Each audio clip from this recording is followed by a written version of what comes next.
Maligayang bati. Salamat. Salamat po. Tuloy po kayo. Tara na.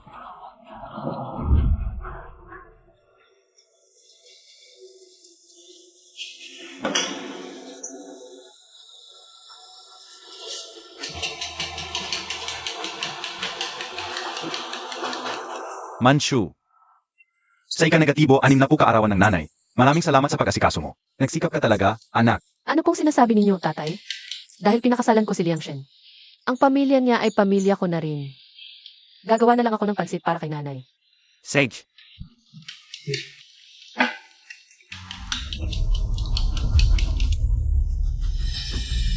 Hala, anong nangyari sa'yo, anak? Malapit ka na bang manganak? Huwag kang matakot. Tatawagin ko si Liang Chen. Chen.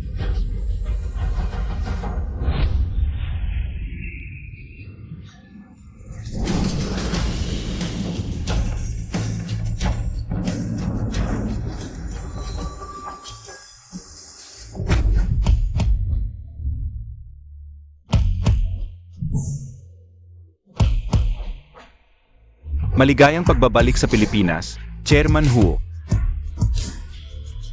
Nahanap na ba niyo kung nasaan ang iyong miss? Matapos pakasal ni iyong miss kay Liang Chen, buntis agad siya. Nakatira na siya ngayon sa Bangay Tsi. Chairman Hu, pupunta na ba tayo ngayon? Si Manchu ang tanging kapatid ko. Siya ang iyong miss ng Hu Group, pero nagkagusto siya. Sa isang ordinaryong lalaking mahirap. Noon, hindi ako pumayag sa pagpapakasal niya. Kaya dahil kay Liang Chen, pinutol niya ang komunikasyon sa akin. Pero kahit na ano pa ang mangyari, siya pa rin ang tanging kapamilya ko. Sage na. Basta't masaya siya, okay na yon. Dalhin ang mga handa, magtungo na tayo sa Bangay Tsi. Gagawin ko ang lahat para mabayaran. Ang nawalang dote para kay Manchu. Chairman Hu. Bossing Fu, maghahanda tayo ng 1 bilyon para mamuhunan sa Zhenhao Film. Maganda ang plano na yan. Bossing Fu, bumalik na sa bansa si Chairman Hu. Kailan yun nangyari? Kanina lang, 30 minuto ang nakalipas. Papunta na si Chairman Hu sa Barangay Tsi. Balita ko, bibisitahin niya ang iyong miss ng pamilyang Hu. Maghanda ng mamahaling regalo. Ako mismo ang pupunta sa Bangay Tsi. Tara. Kailan pa naging magkaklose ang Fu Group at ang Hu Group? Noon. Sa pinagsamang taunang pagtitipon ng dalawang grupo. Na-in-love agad si Bossing Fu sa iyong miss ng pamilyang Hu. Sa tingin ko, dahil sa pagmamadali ni Bossing Fu, magpapaalam na siguro siya kay Chairman Hu para magpakasal. Ika-negatibo 6 na po kaarawan to ni nanay. Hindi pwedeng hindi siya makakain ng pansit.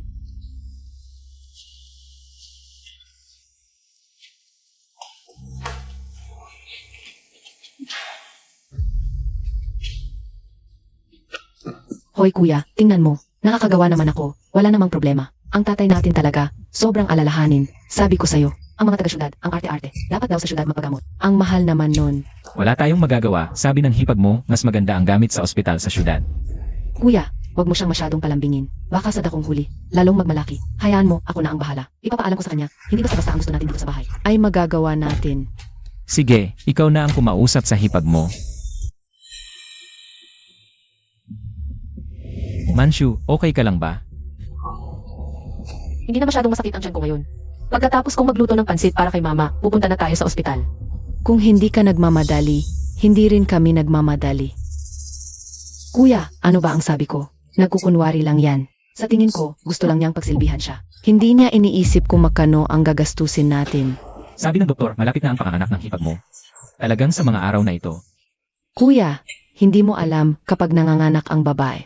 Pwede pa namang maghintay hanggang mabutas ang panubigan. Hindi mo ba iniisip kung magkano lang ang kinikita mo sa isang buwan? Paano kaya tayo makakasurvive kung ganyan siya magwaldas? Kung hindi kanya pinahahalagahan bilang asawa, ako bilang kapatid mo. Siyempre, ako ang mag-aalala sa'yo. Mamaya, huwag kang magsalita. Sasabihin ko sa kanya, dapat isipin din niya ang pamilya natin. Yan, salamat sa pag-intindi mo. Ikaw lang ang kapatid kong lalaki, kaya dapat isipin kita.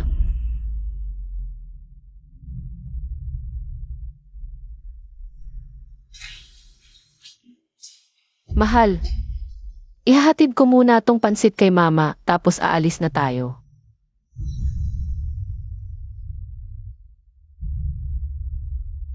Hipag, mukha namang okay ka lang. Hindi naman siguro kailangang magmadali sa ospital. Siyempre, hindi naman galing sa hangin ang pera natin. Masakit talaga ang tiyan ko. Talagang manganganak na. Siguradong hindi na pwedeng patagalin. Yan, salamat sa pag-unawa mo sa akin. Hipag mo ako, dapat lang naintindihin kita. Pero, syempre, dapat intindihin mo rin kami. Magaling magpalabas ng bata si Aling Dora sa kapitbahay. Hintayin mo, hanapin ko siya. Dito na lang tayo sa bahay mga anak. Ano? Sa bahay mga anak? Anong nakakagulat dun? Sino bang babae sa barangay na ito ang hindi dito nanganak sa bahay? Dito nanganak si mama, si kuya at ako. Bakit naman? Kaya ng iba, ikaw hindi.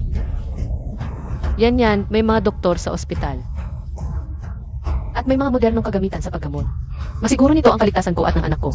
Kung dito sa bahay mga anak, sino ang magiging responsable kung may mangyari sa amin? Ano bang panganib ang meron sa panganganak? Kung may mangyari man, iyon din ang dapat mong gawin bilang asawa ng kamilyatsi. Kung ayaw mo pa rin gawin ito, hindi ka karapat dapat maging asawa sa aming pamilya. Liang Shen, mas sumasakit na ang tiyan ko. Pumunta na tayo sa ospital. Ate, ipinaubaya na ng kuya ko sa akin ang pagpapaanak mo.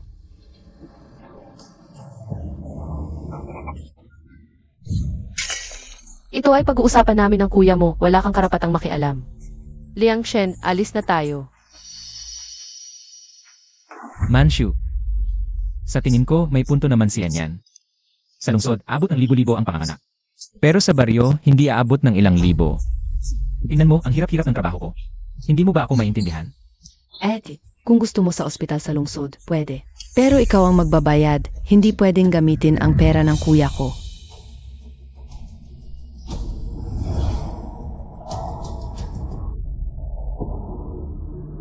Wala na akong trabaho ngayon, saan ako kukuha ng pambayad? Kung wala kang pera, pwede kang manghiram sa kuya ko.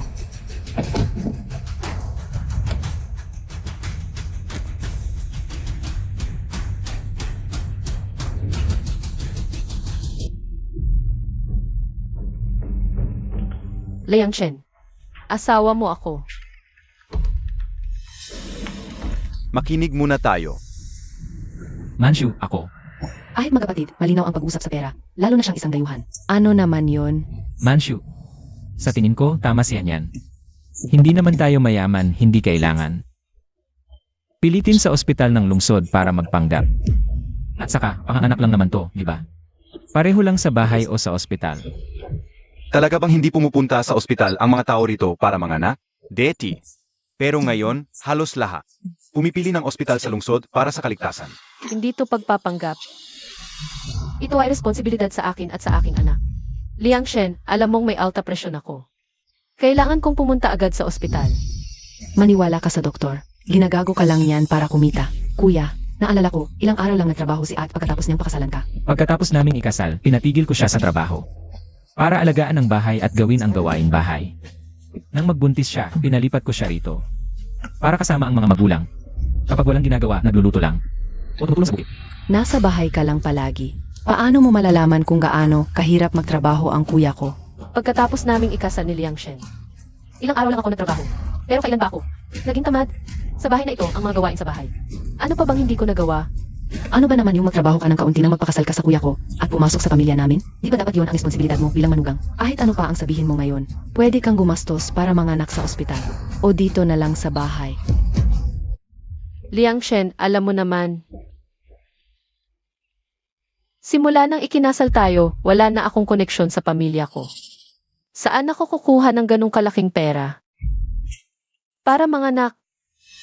Huwag kang magdrama at magpakaawa-awa dito. Si kuya mo lang ang gustong magpakasal sa'yo kahit wala kang pamilya. Alam mo ba kung ilang taon siyang pinagsismisan sa baryo?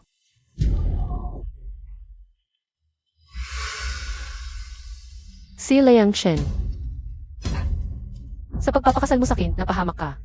Manshu, huwag ka nang magpumilit. Dito na lang tayo sa bahay mga anak. Pwede mong hindi panagutan ang sarili mo at ang anak natin. Pera pananagutan ko ang anak kong dinadala sa loob ng 9 na buwan. Bigyan mo ako ng pera.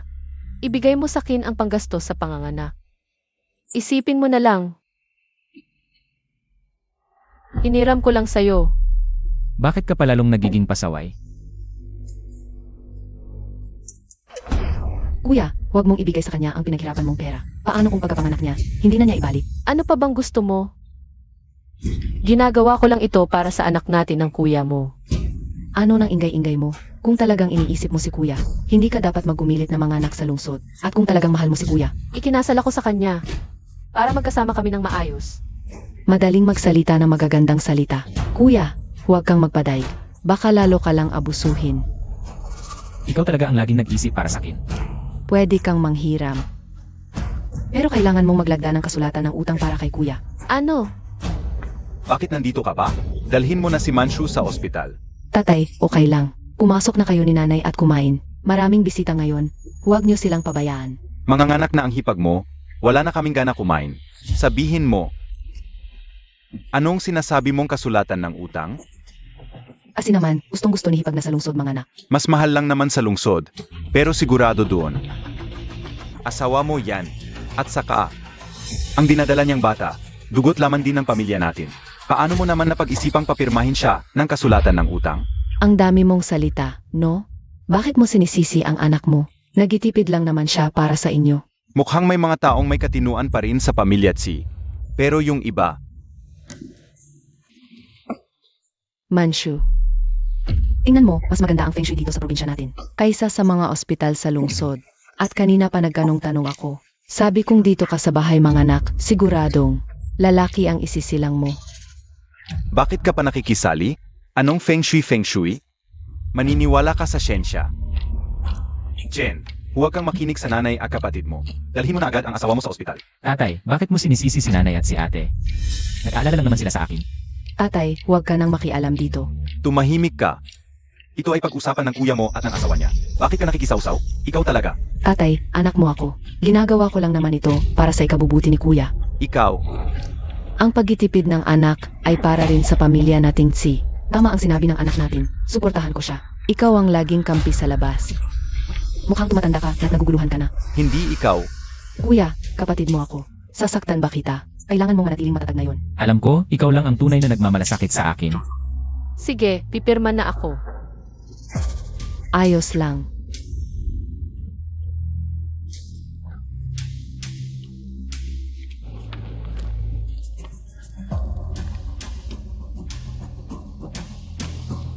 Pwede na ba tayong pumunta sa ospital ngayon?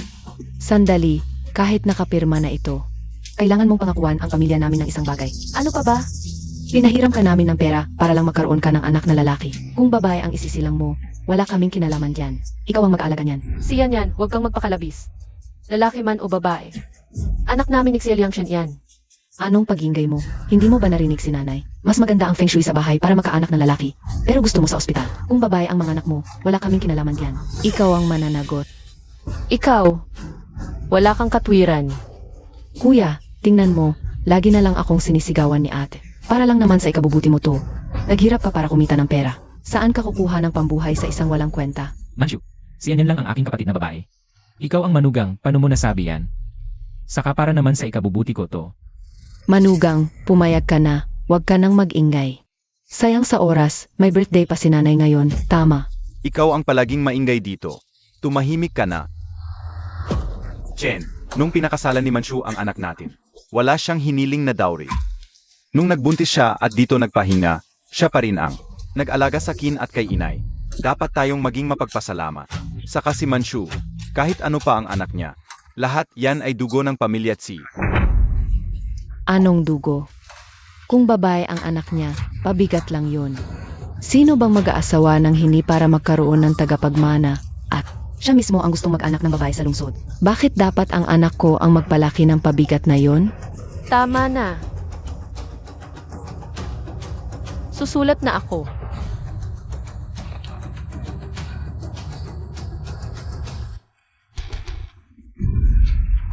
Sinong may lakas ng loob?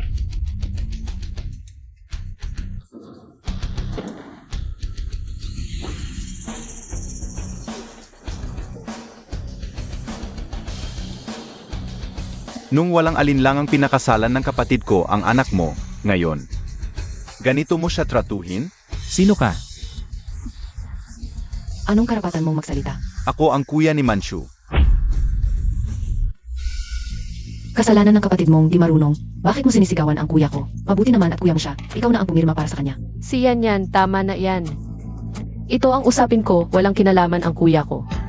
Kapag pinakasalan mo ang isang si, tagat-si ka na. Dapat ding makinig sa min ang kuya mo. Ikaw, Pinagkatanggol mo pa siya. Baka naman yan ang kuya mo sa labas. siyan yan, tama na yan. Kuya. Sinigawan ako ng manugang dahil sa lalaking to. Manchu, paano mo nasabi sa ganyan kaya niyan? At ito ba talagang kuya mo? Siyempre, kuya ko to. Saan galing ang kuya mo? Baka naman nahulog lang mula sa langit. Kung kuya mo talaga yan, papalitan ko ang apelido ko. Sabihin mo na sa kuya mo ang totoo. Hu Jinghui. Kuya mo talaga siya. Sige. Dahil dumating na ang pamilya ni Manchu. Kung ikaw ang kuya ni Manchu, siguradong naiintindihan mo ang sitwasyon. Pakiusapan mo na ang kapatid mo. Dito na lang manganak.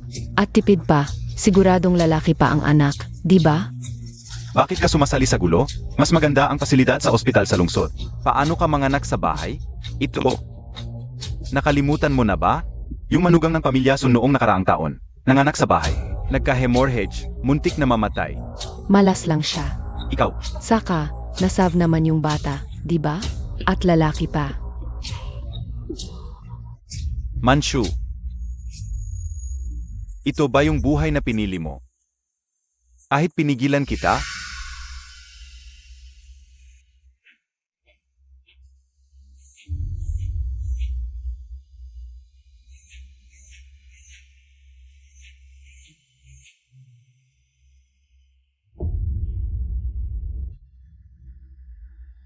Kuya, nakuha mo ba yung imbitasyon sa kasal ko?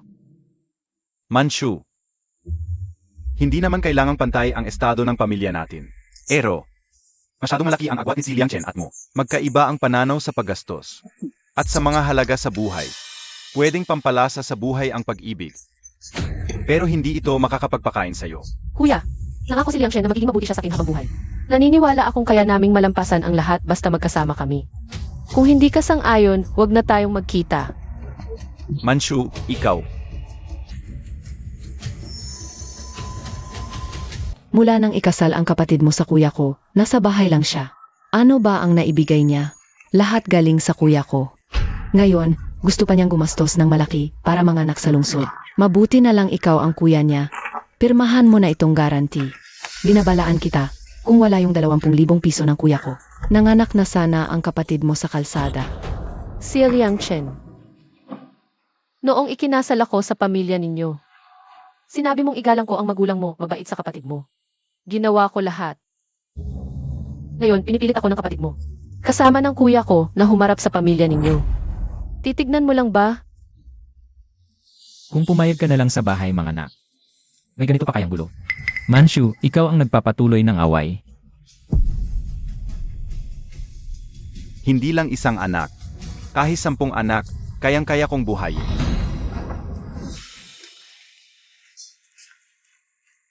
Manchu. Basta tumango ka lang ngayon. Pirmahan ko na tong guarantee letter.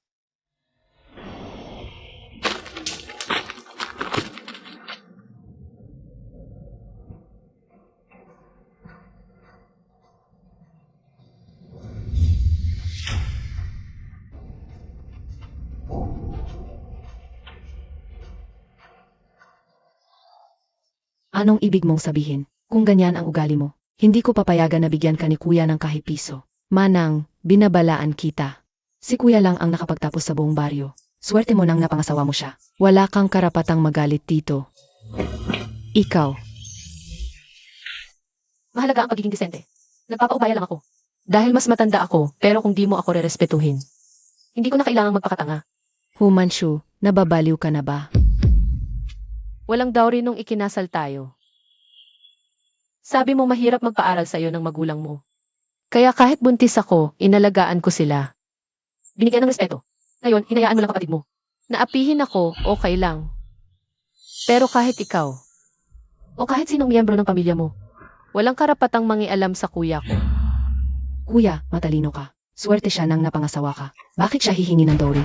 At saka, bilang asawa mo, dapat lang naalagaan niya ang magulang natin. Manchu, pinili kitang pakasalan. Kahit tinanggihan ko ang anak ng kapitan. Ngayon na asawa mo na ako. Dapat maging kontento ka na. Kung ganyan ang iniisip mo, hayaan na lang kitang umalis. Hiwalayan na lang tayo ngayon. Manshu, wala namang mali sa sinabi niya niyan. Bakit mo pinapalaki? Bilang manang niya, hindi ka ba makakapagbigay? Alam mong kapatid mo siya. Pero naalala mo bang asawa mo ako? Sino ang nag-alaga sa'yo nung may sakit ka at nahihirapan?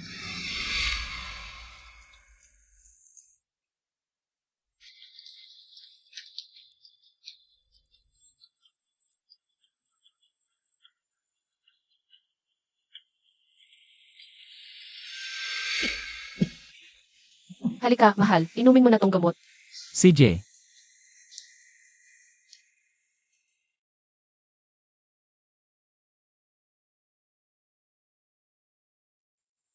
Dahan-dahan. pero siya niyan para sa ikabubuti natin yon. Kung sa tingin mo mabuti siya, edis magsama kayo. Si kuya lang ang nakapagtapos sa buong baryo. Patik pa nga ang kapitan sa kanya. Bakit mo siya pinagsasabihan ng ganyan? Tuturuan kita. Bakit mo ako sinasaktan? Sinusuntok kita. Manshu, bakit ganyan ang kuya mo? Mas malala pa ang susunod. Kuya, mga damit niya, lahat iyon ay binigay ko. Pero ngayon, nagsisisi na ako. Ayaw ko nang magbigay. Tao. Ano ang gagawin ninyo? Ano ang ginagawa ninyo? Huwag kang mag-alala, hihingin lang namin ang damit. Bitawan ang kapatid ko.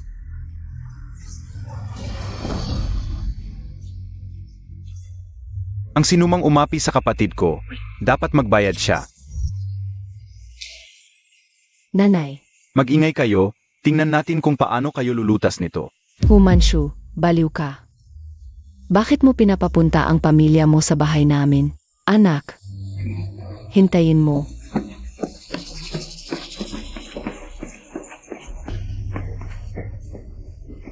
Anak, ayaw ko talaga noong pinakasalan mo siya.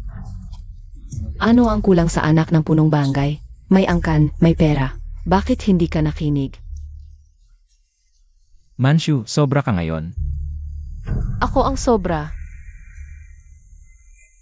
Kanina, pinilit ako ng kapatid mo na magsulat ng kasunduan. At ng guarantee letter, hindi ba sobra iyon? Noong sinabi ng nanay mo na ang dinadala ko ay isang babae na walang kwenta. Hindi ba sobra iyon? Noong pinilit nila akong manganak dito sa bahay. Hindi ba sobra iyon? Ano ang masama sa pagsulat ng kasunduan? Kasalanan mo yon dahil mahirap ka. At walang kakayahang kumita. Sinabi mong mahirap ang kapatid ko? Sinabi ko, ano naman? Tama na, hanggang kailan ka pa mag-iingay? Ito ay usapin ng kuya mo at ng asawa niya. Huwag kang makialam, pwede ba? Simula nang ikasal si Manshu sa pamilya natin. Siya ay nagmamalasaki sa akin at sa nanay mo at mabait sa kapatid mo. Itinuring siyang tunay na kapatid. Kahit na malapit na siyang manganak. Iniisip pa rin niya ang ika-negatibo, 6 na kaarawan ng nanay mo. Sapat na ang ginawa niya, mahirap kumita ng pera. Pero hindi mo dapat ipagkanulo ang sarili mong asawa. Dalhin mo na siya sa ospital. Pwede ba? Iyon ay pagtulong sa anak. Ano ba ang alam mo? Tulong? Halos mabiyak na ang pagsasama nila dahil sa inyo. Hindi ba sapat iyon? Tatay, bakit mo sinisisi si nanay at siya niyan? Ginagawa nila yon para sa ikabubuti ko. Ikaw. Manshu. Huwag kang mag-alala sa bata. At pagkatapos mong iwan si Tsi Liangchen, makakatagpo ka lang na mas mahusay kaysa sa kanya. Mas maganda pa. Mas maganda pa kung ano. Ang asawa mo lang yan na babaeng lasengga. Parasito lang yan na kumakapit sa kuya ko. Noon, sinabi mo wala kayong pera. Ako ang nagbayad ng gasto sa kasal ninyo gamit ang sahod ko. Unti-unti kong binayaran yon. Sinabi mo wala kayong pambili ng bahay para sa bagong kasal. Kaya lumipat kami ni Tsi Liangchen sa lungsod. Nangupahan lang kami. Hindi ako parasito. Pinagkatiwalaan ko lang kayong mga walang utang na loob. Itinuring ko kayong pamilya.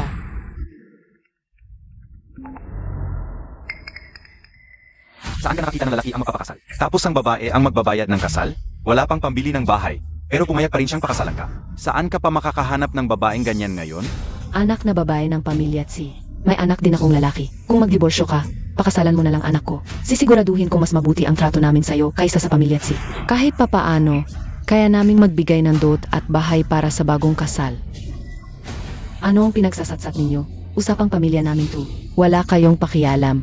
Napakagaling ng kuya ko. Kahit sino, makakahanap siya. At saka, kolehiyo ang anak ko. Matalino, mataas ang pinag-aralan. Natural lang, hindi na kailangang gumastos para makapag-asawa. Anong alam ninyo? Di ba, noon, wala ka man lang maibigay na dot? At ikaw, ano ang pinagkatawa-tawa mo? Bakit di mo nalang punan ang dot? Narito na ang dote mula kay Jihu. Pasok.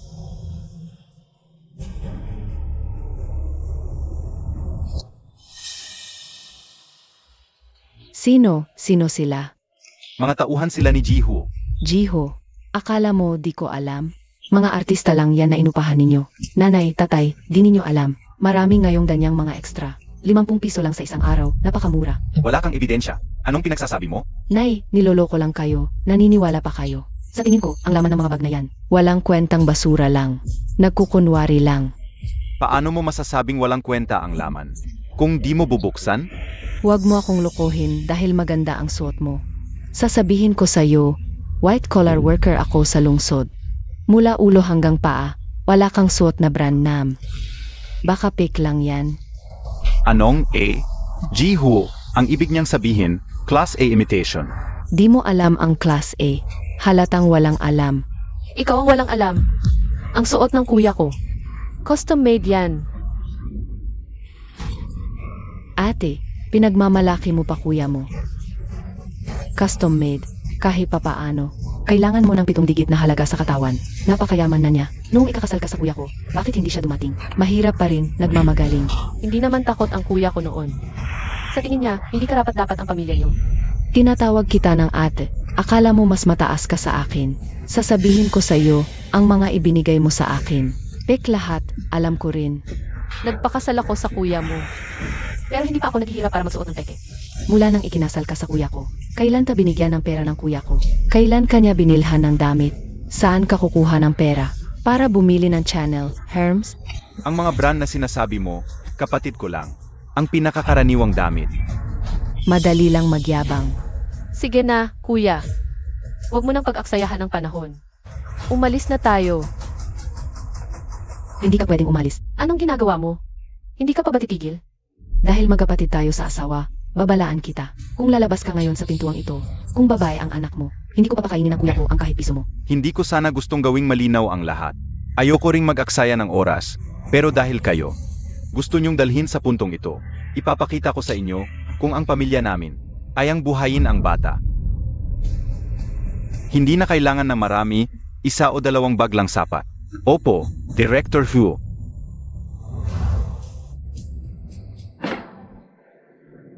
Ang bigat nito, siguro mga ladrilyo ito. Manshu, tumigil ka na. Anibersaryo ng ika-negatibo, 6 na unang arawan ng nanay natin ngayon. Nanay mo iyan, hindi nanay ko. Ano, may lakas ka ng loob na bastusin ako. Didediretso akong maghiwalay sa anak mo. Ikaw at ako. Wala ring koneksyon. Ikaw. Titingnan ko kung ano ang basura sa loob. Tama ba ang nakikita ko? Pera lahat iyon. Unang bises ko makakita ng ganito karaming pera. Ito. Hindi ako nakadalo sa kasal ng tanging kapatid ko. Normal lang na dagdagan ko ang kanyang dote.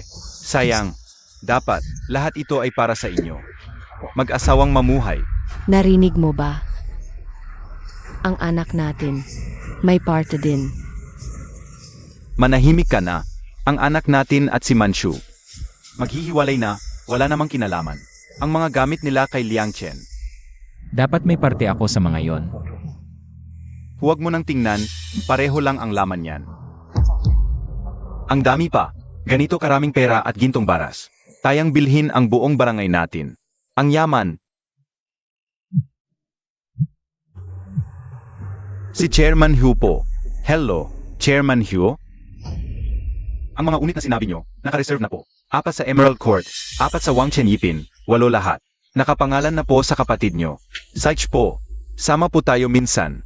Ay, ang kapatid ni Boss Hu. Kaangalan ko pong bumili siya sa proyekto ko. Kapag may oras si Chairman Hu, ako ang taya. Emerald Court at Wangchen Yipin. Iyon ang pinakamahalagang luxury condo sa Haicheng. Ang presyo kada metro kwadrado sa dalawang iyan, hindi bababa sa 300,000. Ang 8 unit na ito. Grabe, magkano kaya lahat yan? Isa lang kapatid ko. Siyempre ibibigay ko ang pinakamaganda. Kaya kahit wala ka, hindi lang isang anak. Kahit 10 o 20, kaya kong buhayin. Kung hindi nagwala ang batang babae ng pamilya Tsi, ang perang iyon ay mapupunta sana sa anak na lalaki ng pamilya Tsi. Hindi ko inakalang ganito kayaman at magalang ang manugang ng pamilya Tsi. Sayang, hindi nila na-appreciate ang swerte. Hindi pa sila kontento. Nag-anak na ang babae para sa pamilya nyo. Pero ano ang ginawa nyo? Pinapirma nyo ng promissory note at guarantee. Anong klaseng ugali yan? Lalo na yung batang babae ng Kamilyatsi. Puro kapalpakan, akala mo kung sino dahil nagkatrabaho sa lungsod. Nagmamalaki na. Pinahirapan niya ang hipag niya, ngayon eto na. Dahil sa kanya, wala nakuha ang kapatid niyang lalaki. At naging binata na naman. Kuya, ganyan sila magsalita sa akin. Magsalita ka naman. Para naman sa ikabubuti mo yon. Muntik na ako maging milyonaryo, hindi bilyonaryo. Muntik na talaga. Ikaw ang dahilan. Ano ang ibabayad mo sa akin? Manshu, halika, pupunta tayo sa ospital. Manshu, makinig ka muna sa paliwanag ko. Ngayon ka magpapaliwanag? Huli na. Hindi ko malilimutan ang mukha mo ngayon dahil lang sa 20,000 pesos. Pinilit mo ang kapatid kong pumirma ng promissory note. Hindi ganoon ako. Nakita ko ang lahat mula simula. Sa buong panahon, hindi mo man lang inisip ang kapakanan ng kapatid ko. Kahit minsan, ang huling pagmamahal, mas mababa pa sa damo. Payo ko sa'yo, huwag mo nang guluhin pa siya. Hindi ako ayaw magbigay ng pera kay Manshu para sa ospital. Pero hindi rin kasi kami mayaman. Kung alam ko lang na kayo ni Manshu ay mayaman, siguradong binigyan ko siya ng pera para sa pinakamagandang ospital. Nung ikinasal sa'yo ang kapatid ko, naniniwala siya sa pagmamahalan ninyo. Handang isakripisyo ang lahat para sa'yo, pero ikaw pa ang nagdadamot sa kanya. Pwede siyang magtiis para sa'yo. Pero hindi ibig sabihin, pangtiis lang siya. Huwag mo akong hawakan dahil sa'yo kaya. Naghiwalay kami ng asawa mo. Ikaw ang malas, kung hindi dahil sa'yo. Na nag-iingay, yayaman na sana tayo. Anong panahon na, lumang cellphone pa rin? Bigay mo, tingnan ninyo kung mayaman talaga. Sino ang gagamit ng ganyang cellphone? Ngayon, ang cellphone ay simbolo ng estado, mga manloloko kayo. Lumang cellphone pa rin ang gamit. Sa tingin ko, fake ang mga dowry na to, manloloko ka. Fake ang pera at ginto. Di mo alam, pwede tong upahan, parang artista lang. Pero parang totoo naman, eksaktong kopya. Hindi basta nakikita ng ordinaryong tao. Humanshu, ikaw. Ayaw mong manatili sa amin para magkaanak, okay lang. Dinadala mo pa ang mga ito para lokohin kami. Totoo man o peke, hindi naman sa inyo to. Ibalik mo ang cellphone, dalhin ko ang kapatid ko sa ospital. Bakit ko ibibigay? Ebidensya to ng kaloloko mo.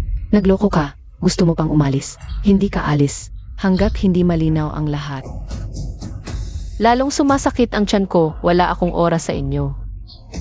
Sabi mo sumasakit na. Yang mga kalokohan at paloloko mo.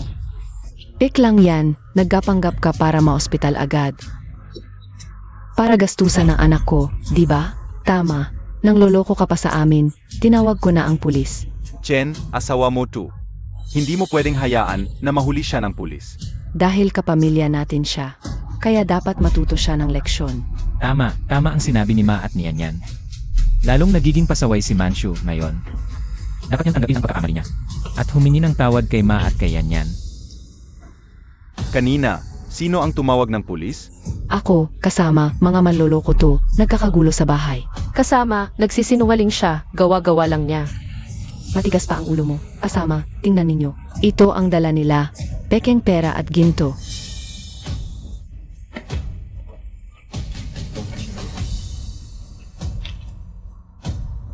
Besa sa paunang pagsusuri namin, ang pera at ginto ay walang problema. Impossible to, mga kasama. Baka nagkamali kayo, tingnan niyo ulit. Matandang cellphone to ng mga scammer, yan ang gamit niya. Paano siya magkakaroon ng ganito kalaking pera? Hindi tumatandang phone, kasama, custom-made to. Ang presyo nito, nasa 2 milyon pataas. Ano? Ano sinabi mo? 2 milyon? Nako. Huwag kang maniwala sa kanya, nagsisinungaling lang yan. Basurang phone to, walang mag-alala kung mabasag to, di ba? Babasagin ko na to ngayon. Tingnan natin paano kayo manloloko. Yan ay gamit ng kuya ko. Paano mo nasisira ng basta-basta? Manang, huwag na kayong magtulungan ng kuya mo sa panloloko. Nahihiya na ako para sa inyo. 100 piso to. Bilhan mo na ng bagong phone kuya mo. Mas maganda pa ang cellphone na matanda sa amin kaysa sa gamit ng kuya mo. Siyan yan, sobra ka na. Huwag magalit kung siya ang nagbasag ng phone. Ipapademanda ko siya, babayaan niya ang buong halaga. Ano, hahablutin mo ako. Sabihin ko sa'yo, nagatrabaho ako sa Fu Corporation. Alam mo ba ang Fu Corporation? Ang mayamang si Boss Fu ng Haicheng ang amo ko. Sinasabi mo ba si Fuyanan? Natakot ka na. Kasama, dakpin niyo na sila. Tapos ang imbestigahan ng mga Ngayon, may nag-report na gumagamit kayo ng peking pera. Sana'y sumama kayo sa amin sa presinto para sa investigasyon. Kuya, nakita mo na. Mga scammer talaga sila. Nagpapanggap lang. Pwede akong sumama sa presinto para sa investigasyon, pero kailangan isama niyo rin siya. Ihahabla ko siya sa pagpaparatang sa akin at sa pagsira sa personal kong gamit. Sumama ka rin para sa investigasyon. Ba't ako sasama? Scammer lang yan. Huwag maniwala sa kanya. Tama, tama. Manshu, sobra na ang kuya mo. Sobra. Tamang-tama lang na ipaaresto ng kapatid mo ang kuya ko. Ginagantihan lang ng kuya ko ang ginawa niyo. Sobra talaga, si Liang Shen. Nakakatuwa ang pagiging devoted mo, pero ang bulag mong pagsunod. Nakakadiri. Ipaliwanag mo sa pulis, wala siyang kinalaman. Pinsan mo siya sa ama. Hindi na magtatagal. Kuya, alam ko na. Gusto lang niyang manganak sa syudad. Pinapanggap niya ang kuya niya para lukuhin ka sa 20,000 para makapanganak sa syudad. Manshu, ang dahilan kung bakit ikinasal ako sa'yo noon. Dahil totoo ka, hindi tulad ng ibang babae sa lungsod. Na mahilig sa material na bagay. Pero hindi ko inakala. Napeke ka pala, gusto mo lang manganak sa lungsod. At nakipagsabuatan sa kapatid mo para guluhin kami. Si Liang Chen. Kung mahilig talaga ako sa material, hindi sana kita pinakasalan. Officer, narinig niyo. Walang kasalanan ang anak ko. Huwag niyo siyang dalhin. Officer, usapin muna natin ang nasiyang cellphone. Ito ay Virtu Cobra Limited Edition. 8 lang sa buong bansa. At bawat isa ay may pangalan ng may-ari. Kung hindi kayo naniniwala, pwedeng i-check sa official na website ng Virtu. Ibigay ko na ang serial number ng phone. Nakita ko na, sos. Totoo palang 2 milyon ang halaga ng phone. Nakita nga ang phone sa database. Pero ang nakalagay na may-ari nito ay si Hu Jinghui, chairman ng Hu Group. Ikaw ba? Naalala ko. Noong nagkaroon ng tubig sa barangay natin, ang Hu Group ang nagpondo. Nakita ko online, 9 bilyon ang halaga ng Ho Group. Ilang taon na ang nakalipas, nakalista na sila sa ibang bansa. Ang Ho Group ngayon, pangunahing negosyo sa abroad. Nanay Tsi, ang asawa ng anak mo, apelido din Hu. Baka may koneksyon ang manugang mo. Sa Hu Group, May koneksyon ka talaga sa pamilya Ho. siya ang panganay na anak ng aming Hu Group. Sinasabi mo lang yan, may ebidensya ka ba? Ako. Yung miss, ayos ka lang ba? Mas sumasakit ang tiyan ko. Manshu, officer. Pwede akong sumama sa inyo sa presinto. Pero ang kapatid ko, hindi pwedeng magbiyahe. Sana payagan nyo ang sekretarya ko na dalhin siya sa ospital. Sage. Huwag kayong umalis, officer. Kanina lang nagluluto siya. Bakit biglang nanganak na? Mukhang naubusan na ng dahilan. Ikaw, napatunayan na ang phone. Ano pa gusto mo? Pwedeng pekin ang impormasyon sa phone. Kung matapang ka, ipa-verify mo sa pulis ang legal na pangalan. Ang Ho Group, kung merong Hu Jinghui. Wala talagang Hu Jinghui sa records. Officer, pwedeng magpaliwanag tungkol dito. Ano pang paliwanag, officer? Manloloko siya. Si Liang Chen. Ganito rin ang iniisip mo. Manshu, tama siyan yan. Kung tunay kang anak ng pamilya ko, paano ka magtitiis na mamuhay ng mahirap kasama ako? Dapat nga akong magreklamo. Huwag kang makunwari. Walang kinalaman ang anak ko. Dito. Kung walang kinalaman ang anak mo, bakit may kinalaman ang kapatid ko? Inosente rin ang kapatid ko. Mandurugas ang kapatid mo. Bakit ako magmamakaawa para sa kanya? Kung inosente siya, magpaliwanag siya. Mukhang may tinatago siya. May karapatan kang humingi ng garantor na may prestihiyo. Pero susuriin pa rin namin ang pera at ginto mo. Taong may prestihiyo. Siyang Master Fu ng Fu Corporation ang pinakarespetado sa North City. Isang mandurugas ka lang, hindi ka man lang makakalapit sa kanya. Hindi ka karapat dapat magsuklay ng sapatos niya. Chairman Hu, tawag mula kay Young Master Fu. Impossible. Sabi nila ikaw siyang Master Fu. Sino ka?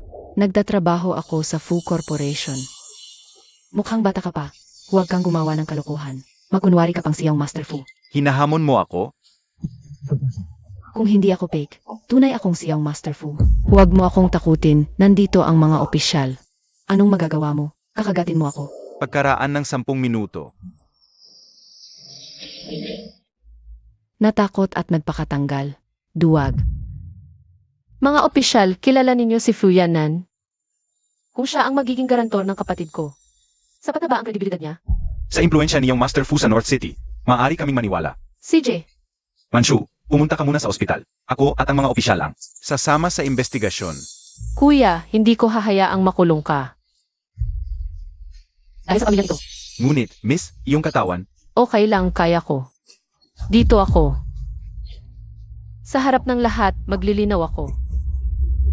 nagkukunwari ka pa. Awayin kita. Susunugin ko ang mga ito para hindi ka na makapangloko. Anong gagawin mo? nababaliw ka. Tigilan mo.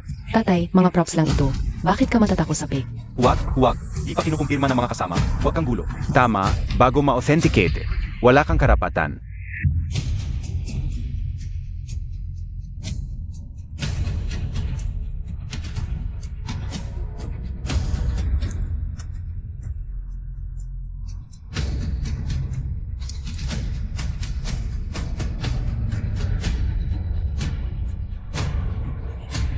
Ako nang bahala rito. Ikaw, pumunta ka sa opisina para magdala ng tao. On-site authentication, Sedge. Sa susunod, huwag mo nang dalhin sa bahay namin ang mga basurang yan. Di ka siya sa bahay namin. Ahit ka siya man. Nakakahiya ka. Malalaman nyo rin. Kung totoo o peke ang mga to. Manchu, dahil lang sa 20,000. Kailangan bang umabot sa ganito? Di ako nagdadamot ng pera para sa ospital. Dapat sa importante lang gumastos. Kung ganyan ka magwaldas, paano na sa hinaharap? Di ko akalain ganyan ka pala. Anong klaseng tao ako? Nag-asawa rin tayo. Ayoko rin namang gawing masyadong malala. Sumang-ayon ka lang na mag-anak sa bahay at lumuhod. Humingi ng tawad sa magulang ko. Payag pa rin akong magsimula ulit. Huwag kang mapanggap. Binibigyan ka ng pagkakataon ng kuya ko. Ang mo na. Lumuhod at humingi ng tawad? Kahit siya pa ang lumuhod sa king. Di ako magsasama sa iyo kahit isang araw. At lalong di makikisalamuha sa inyo. Sil Yangchen, di lang kita ididiborsyo, ako mismo ang magpapakulong. Sa kapatid mo, Nabubuwang ka na ba sa pagbubuntis? Ikaw pa ang magpapakulong sa kin. Ikaw na ang unang makulong. Huwag mong kalimutan. Hawak ng kuya mo ang teking pera. kahit sila di pa alam kung totoo o peke. Kung peke, kami ang sasagot. Pero kung totoo, krimen na ang ginawa mo. Sino ang tinatakot mo? Mga props lang yan. Fake. Kapatid ko si Yan, kapatid mo rin siya. Bukod sa kung kaya nyo bang bayaran ang perang to. Kahit totoo man yan. Di mo dapat gawin yan kay Yan. Ako ang masama. Kayo ang dahilan kung bakit ako naging ganito. Lalo na sa kapatid mong yan, ignorante at palaaway. Ininsulto mo ko. Ikaw ang sinasabi ko. Kuya, tingnan mo kung paano niya ko inaapi. Ako, Manchu, yung mayaman. Si Liang Chen, huwag kang mangahas na galawin ang kapatid ko. Siguradong pagbabayaan mo ito. Ayos ka lang ba? kung hindi ka magsisisi, tayo hiwalayan na lang tayo.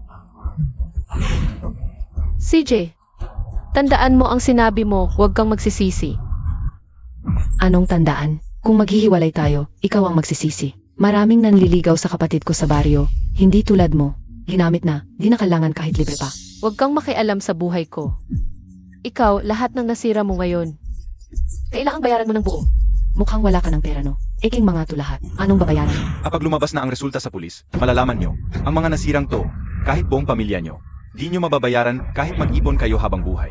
Humanshu, mula nang ikasal ka sa kapatid ko, libre ka lang ng libre sa kanya. Kung magbabayaran, kayo ang dapat magbayad sa amin. Buntis ako sa bahay, asawa ko ang kapatid mo. Trabaho niya ang alagaan ako, natural lang yon. Kuya, nainig mo. Kitang-kita. Gusto niya lang makinabang sa pamilya natin. Manchu, dalawa tayong involved sa kasal. Paano mo nasabi yon? Alam mo ba? Gano'ng kalaki ang pressure ko mula nang mabuntis ka. Ang hinihingi ko lang mag-anak ka sa bahay. Maliit na bagay lang yon, di mo pa magawa. Fu Manchu, ang selfish mo. Chen, huwag kang makinig sa kapatid mo. Mabuting asawa si Manchu. Lambingin mo, huwag mo nang awayin. Tatay, bakit palagi kang kumakampi sa iba? Ako ang tunay mong anak. Alam kong anak kita. Pero isipin mo ng maayos, mula nang dumating ang hipag mo, paano kanya tratuhin? Dapat may konsensya ka. Tatay, huwag mo nang sabihin. Tama siya niyan. Para sa ikabubuti ko to, di ko siya sinisisi. Pasasalamatan ko pa siya. Ikaw. Tama. Pasasalamatan ko rin ang kapatid mo. Kung hindi dahil sa kanya, di ganito kabilis makikilala ng kapatid ko ang tunay mong pagkatao. Walang responsibilidad, walang paninindigan, di kayang buhayin ang asawa. At puro reklamo ang isang duwag. Hindi ako duwag. Eh bakit mo hinayaang ganyan ang kalagayan ng asawa mo? Huwag mong kalimutan, noong unang bises kang nakilala ng kapatid ko. Ano ang itsura niya noon?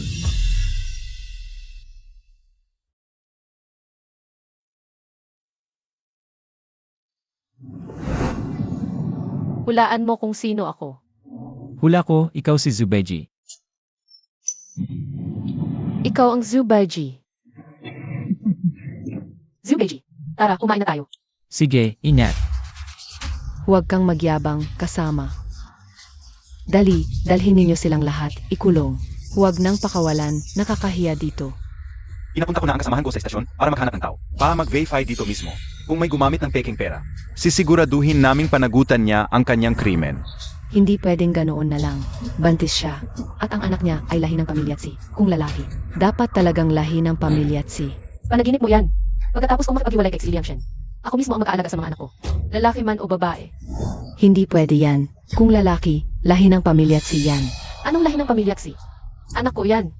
Anak mo, kung wala ang kuya ko, mabubuntis ka ba?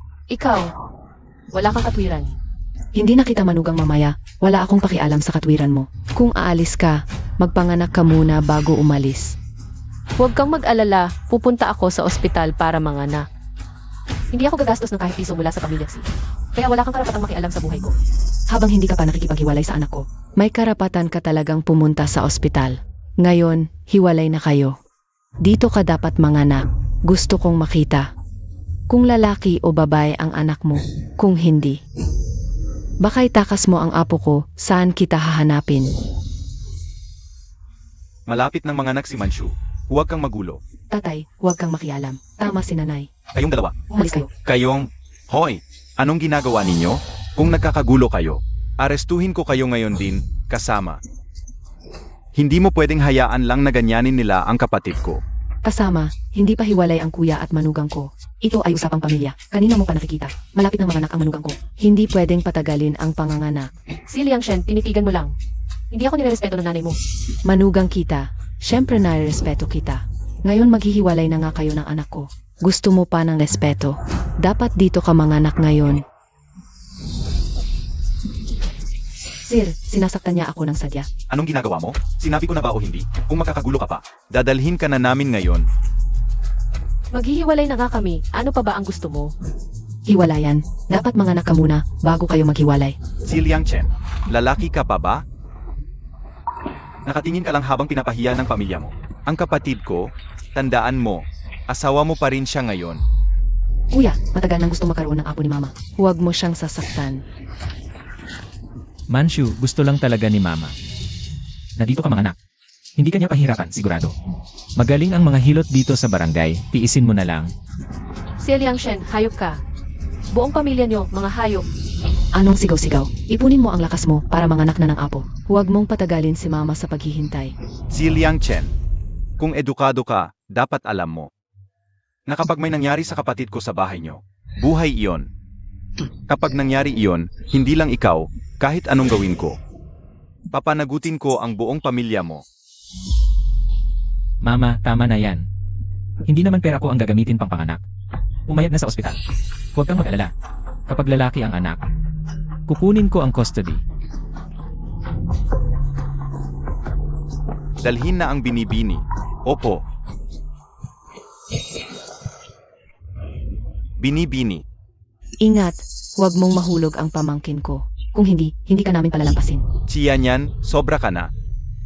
Paano mo nagawa yan sa manugang mo? Anong kinalaman ko? Siya ang hindi nakatayo ng maayos. At saka, maghihiwalay na sila ng kuya ko. Anong mukha ang ipapatawag ko sa kanyang manugang? Ay talaga silang maghiwalay na manugang mo. Buhay din ang nasa tiyan niya. Tama na, Ano ba ang ingay mo? Sarili niyang pagkakamali, kanino mo isisisi? Kung may sisihin, sarili niyang kapalaran. Kung hindi, bakit hindi siya mapigilan? Ng napakagandang anak natin. Dapat masaya tayong lahat, kung hindi dahil sa inyo. Hindi sana naging ganito ang sitwasyon. Miss, okay ka lang ba? Mabait at matatag siya sa tingin ko. Gusto niya sigurong panindigan ko ang desisyon kong umalis dito. Ano nang pinagsasabi mo diyan? Baka nasiraan ka na ng bite, ano? Bakit mo ako hinampas? Dahil sa mga ginawa mo dati sa kapatid ko. Nagmamalinis ka. Siya mismo ang nadulas. Kuya, tulungan mo ako. Ikaw. Bitawan mo. Manshu, umalis ka dyan. Ikaw. Anak, kung hindi mo pinabayaan ang kapatid mo, hindi siya maglalakas loob. Dapat siyang paluin pero mas dapat ka. Sino ang sinasabi mo? Huwag ka nang makialam dito. Sasabihin ko sa inyo, sa susunod na buwan ako, ay magiging sekretarya niyang Master Fu. Kung malaman niya na inaapi ninyo ang sekretarya niya, wala kayo.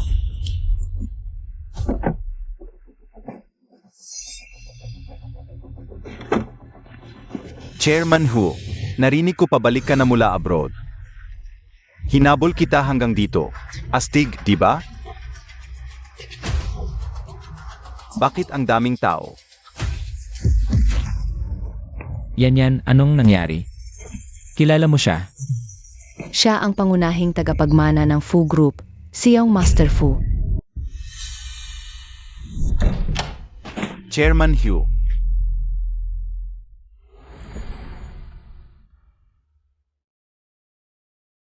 Pasensya na. Sorry.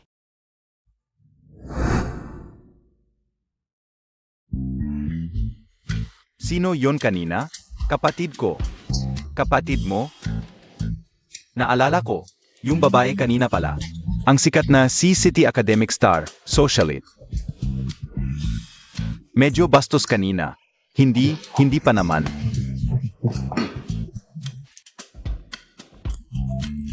Huwag mong isipin ang kapatid ko. At may boyfriend na siya ngayon. Kanina, dahil hindi ako pumayag, kaya siya umalis ng galit. Sex na. Maganda nga talaga. Manshu, ikaw ito. Pumunta ako para salubungin ang kuya mo. Samahan mo kami, nagpa-reserve na ako. Kayong Master Huang, naghahanda na sila ng pagkain. Siyang Master Huang, ang may-ari ng pinakamahal na restaurant sa C-City. Nasa balita pa, milyon ang gastos bawat tao. Napanood ko rin yung balita. Sabihin nila, kailangan magpa-reserve para kumain doon. At lahat na makakapasok doon. Ang average na halaga ng buhay ay lampas sa bilyon. Kaya ba nito gawin ni Fu na maglabas ng ganito kalaking halaga? Hindi si Manshu. Siyang tunay na dalaga ng Hu Corporation. Kung siya ang dalaga ng pamilya Hu, bakit ang kanyang kuya ay nandito sa bahay natin para mangloko? Kuya, huwag mong kalimutan ang mga peking pera at peking ginto. Kaya tingnan mo ang pagkakali FBI. Manshu at sa kanyang kuya. Mukhang matagal na silang magkakilala. Sigurado na silang magkapatid ang nanloko kay MR Fu. Kuya, huwag kang mag-alala. Mamaya sa harapan ni MR Fu, siguradong ilalantad ko ang tunay na mukha ng magkapatid na ito. MR Fu. Sino ka? MR Fu, ako po ito. Ako si Xian Yan. Nagtatrabaho po ako sa Fu Corporation. Itinaas ako ng mga nakatataas. Sa susunod na buwan, magiging sekretarya ko na po kayo. Ah, isa ka palang empleyado ko. Manshu, Si Hu Manchu ay ang asawa ng kuya ko. Paano mo siya nakilala? ano ba talaga ang gusto mong sabihin?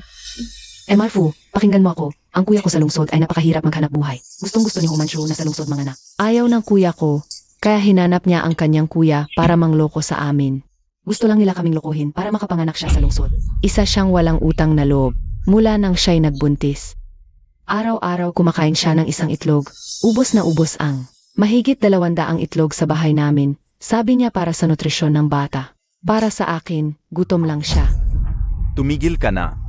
At siya, sinadya niyang pumunta sa bahay namin para magpanggap na mayaman. Ang pagpapanggap na mayaman, nakakasuka talaga. MR Fu, huwag kang maloko, huwag. Sinasabi mo sa akin na niloko nila ako? Nagpapanggap pa silang mga tao mula sa Hu Corporation. Hindi man lang tumingin sa sarili kung ano ang itsura nila. Sino ang nagsabi sa iyo na niloko nila ako? Mayroon kaming katibayan mula sa mga kasamahan. Ginoong Fu, tumanggap talaga kami ng reklamo na. May mga taong pinaghihinalaang gumagamit ng peking pera at peking ginto sa panloloko. Gayunpaman, dahil nasira ang ebidensya, pinapunta ko na ang aking kasamahan sa opisina para makipag-ugnayan sa mga tauhan ng bangko para sa agarang pagsusuri. Kasamahan, huwag na kayong maghanap ng magsusuri. Hindi ba't sinasabi nila na si MR Fu ang kanilang tagapaggarantiya? Nandito na ngayon si MR Fu. Bakit hindi natin sila tanungin? Kung may lakas ng loob silang hingin ito kay MR Fu. Ang kuya ko ay kakagaling lang mula sa ibang bansa. Pakiusap, maging garantiya ninyo siya. Talagang sinabi mo pa. Manchu, ikaw at ang kuya mo, kilala ba talaga ninyo itong si? Ano ang kilala o hindi? Sa tingin ko, nagpapakita lang siya ng kabastusan doon. Sasabihin ko sa'yo, huwag kang magpakita ng malaswang ugali sa harap ko. Siya ay siyang Master Fu. Kahit hubaran mo ang sarili mo at tumayo sa harap niya, hindi ka pa rin niya papansinin. Ano pa ba ang gagawin mo? Bakit ngayon ko lang naisip na wala kang iya? Nangahas ka pang humingi ng tulong kay iyong Master Fu. Huwag kang mangahap. Hindi kailanman magiging garantor niyang Master Fu ang kapatid mo. Ginoong Fu, sigurado po ba kayong magiging guarantor nila? Payag akong maging guarantor. Ano? Yan. Ano ba talaga ang nangyayari? Ngayon, may iba ka pang tanong? Marami. Hindi ko inaasahang ganito kagaling ang mga paraan nyo. Naloko pa ninyo siyang Master Fu. Sasabihin ko sa'yo, habang nandito ako, hindi ko hayaang magtagumpay kayo. Bahala ka. Yung Master Fu, huwag ninyo pong palulukuhin ng mga to. Ginamit nila ang pangalan ninyo kanina. Ginamit ang ko. Naghanap sila ng tao para tumawag sa pangalan ninyo. Para lang magyabang at magpasikat. Pero yung Master Fu, huwag kayong mag-alala. Sinabihan ko na yung tumawag.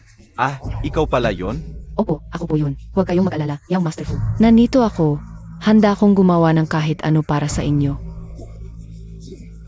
Yung Master Fu, tingnan nyo siya niyan. Nagsusumikap siyang magsalita para sa inyo. Dapat nyo siyang gantimpalaan ng mabuti. Gantimpalaan? Talagang gantimpalaan. Sige. Kaya gaganitimpalaan kita, magpakailanman. Huwag ka nang pumasok sa kumpanya ko para magtrabaho. Yung Master Fu, bakit po? Baka, isa silang maloloko. At yung babae, sira na ng kapatid ko. Huwag po kayong magpadala. Tumahimik ka. Sasabihin ko sa inyo, walang sinuman dito ang may karapatan na mang-insulto sa taong mahal ko. Ano? Mahal mo siya. Buntis na at may asawa na siya. Kahit hiniwalayan ng kapatid ko, segunda mano na yan. Kayo po, napakagaling ninyo. Paano niyo siya magugustuhan? Ang kagalingan ko ay walang-wala kung ikukumpara sa kanya. Si Manchu, matalinong estudyante ng Cambridge Finance. Sa kanyang kakayahan at katayuan, walang makakapantay sa kanya sa Haicheng. Siya. Talagang ang anak na babae ng pamilya Ho. Kung si Manchu ang anak na babae ng pamilya Ho, siya. Tama ka. Siya ang chairman ng Hu Corporation. Hu Jinghui. Tinatayang halos 1 trilyon ang ari-arian. Ang netong kita ng kumpanya bawat taon ay umaabot sa 300 milyon. Taon-taon, nangunguna sa pagbabayad ng buwis sa Haicheng. Impossible. Kung siya ang chairman ng Ho Group. Bakit nung hinanap ang legal representative ng Ho Group kanina? Wala ang pangalan niya. Ilang taon na ang nakalipas, inilunsad na ni Chairman Hu ang Hu Group. Sa overseas market, ilang shareholders lang ang naiwan. Bilang mga ahente dito sa bansa, hindi mo alam to? Yung kausap ko sa telepono kanina, ikaw talaga yon. Ano to? Ano yan? Maghihiwalay na si Manchu at Liang Chen. Anong kinalaman niya sa pamilya natin? Kung si Manchu ang anak ni Hu Group ako, Muntik ka nang maging manugang ng pamilya Hu. Paano kaya kung naging manugang ng pamilya Ho ang anak natin? Si Manchu ang nag-isang anak na babae ng pamilya Hu. Ano sa palagay mo? Imposibleng siya ang anak na babae ng pamilya Ho. Kung siya ngayon, bakit siya papayag? Na maghirak kasama ang kuya ko. Kapitan, dumating na ang taga-bangko. Ito ang manager ng pinakamalaking bangko sa Haicheng. Inimbitahan namin siya para mag-authenticate dito mismo.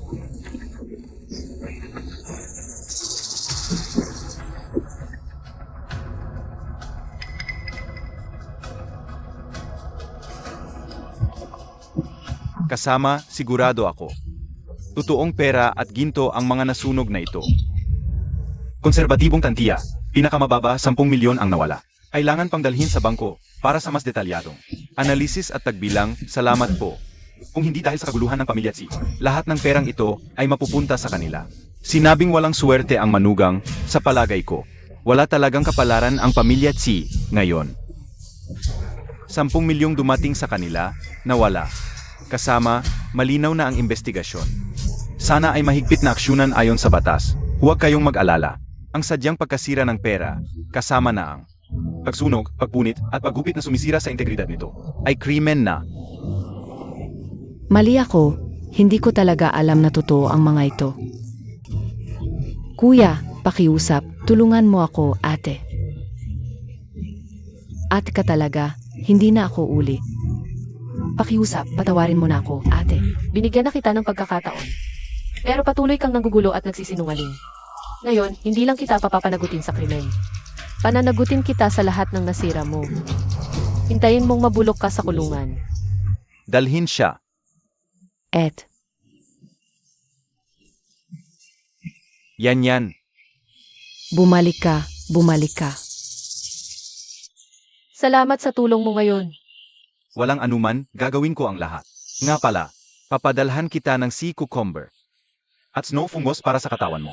Hindi na kailangan. Kailangan mo ng sustansya. Huwag kang mahiya. Tama, huwag kang mahiya sa kanya. Buntis ang asawa mo, kumain lang ng itlog. Pinag-initan mo pa. Ngayon, ayaw na niya sa itlog mo. May snow fungus at sea cucumber na siya ngayon. Maganda at mabait si MS Huo.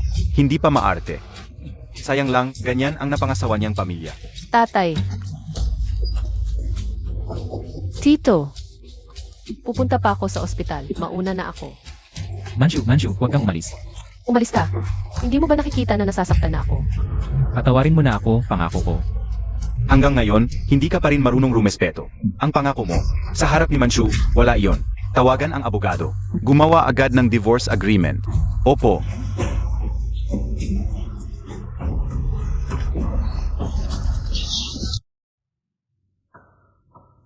Iniisip pa rin ang nangyari kanina. Parang nakakatawa. Ang dating ako. Walang masama sa pagmamahal. Sayang lang, hindi karapat-dapat ang minahal mo. Tapos na ang lahat, ang tao. Kailangang mag-move on. Kailangan ng chairman ang grupo sa bansa. Kapag gumaling ka na, bumalik ka. Pero matagal na akong wala. Sa edukasyon at kakayahan mo, kung gusto mong bumalik, sasang-ayon ang mga board member. Pag-iisipan ko muna. Huwag kang magmadali. Ang importante ngayon, gumaling ka. CJ. Kuya. Ako. Ang sakit ng tiyan ko. Dalhin sa ospital, bilis.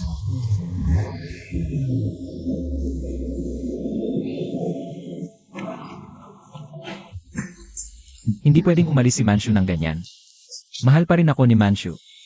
Hindi ko siya pababayaan. Hahanapin ko siya. Saan ka pupunta? Hoy, Hayaan mo na sila, huwag ka nang makialam sa away na magkasintahan. anak ko yan. Bakit hindi ako makikialam? Ikaw, Ang babaeng si Humanshu na to. Ipinakulong pa ang anak kong babae. Ngayon, pati anak kong lalaki gustong agawin. Panaginip. Hindi ko to palalampasin sa kanya.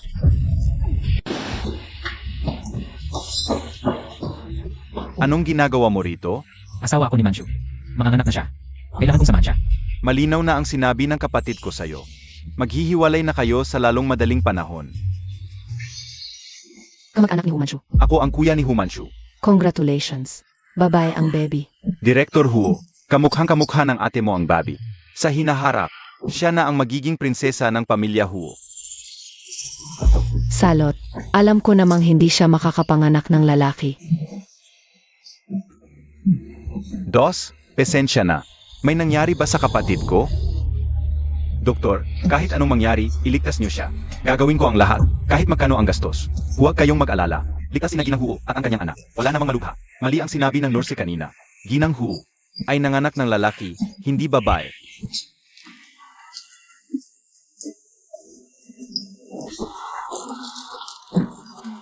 Bakit ka nakarating dito?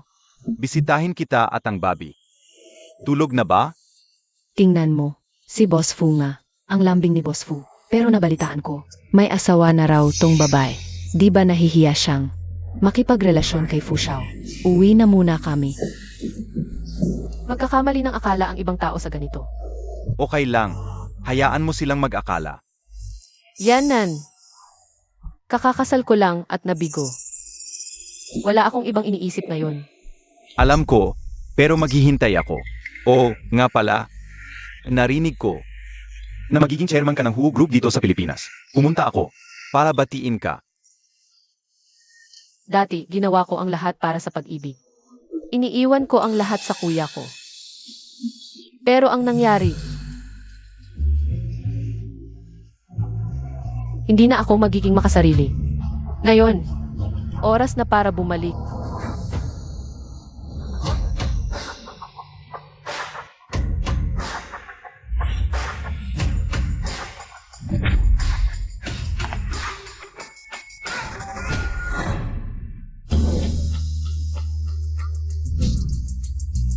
Maligayang pagbabalik, ate.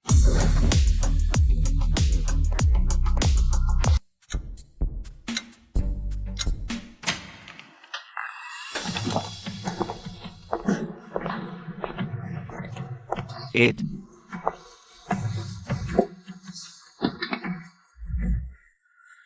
Umupo na kayo. Matagal nang walang namamahala sa grupo sa bansa. Mabuti na lang at bumalik ang ate. Graduate siya sa economics. Inaasahan naming lahat ng direktor na kaya niyang pamunuan ang kumpanya. Sana nga. Pero sigurado ka bang handa na siya?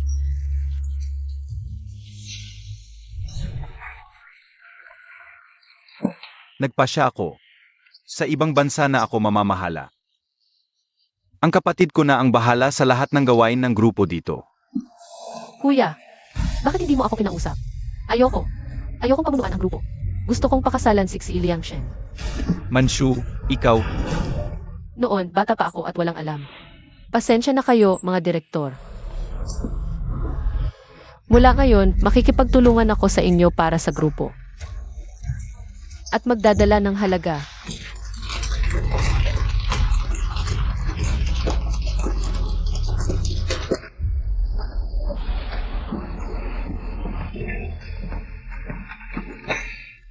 bukas, huwag ka nang pumasok. Pumunta ka sa accounting para sa sweldo. Hoy, Boss Zeo. Narinig nyo ba? Ang asawa niya ay anak ng pamilya Hu. Anong asawa? Ex-asawa na. Ngayon, naghiwalay na sila. Naging supervisor lang siya noon. Dahil kilala ng boss natin ang asawa niya. Sayang, hindi niya na-appreciate. Hindi niya na-hold ang napakagandang asawa.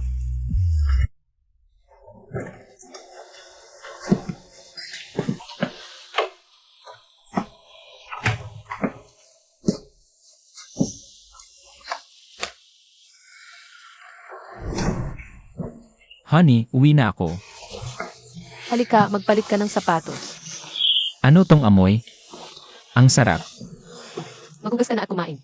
Ginawa ko ang paborito mong sweet and sour fish. Talaga? CJ, Subukan mo muna ang temperatura ng tubig. CJ.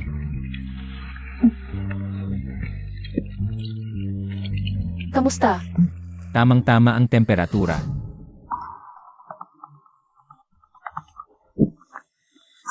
Manshu, Anong Manshu? Yung babaeng yun. Gusto ka ng hiwalayan. Bakit mo pa binabanggi? ma, Anak, may magandang balita ako. Ang anak ng kapitan. Iniisip ka pa rin. Kapag may oras ka, magkita kayo at kumain. may anak na kami ni Manshu. Hindi ko papayagan ng hiwalayan.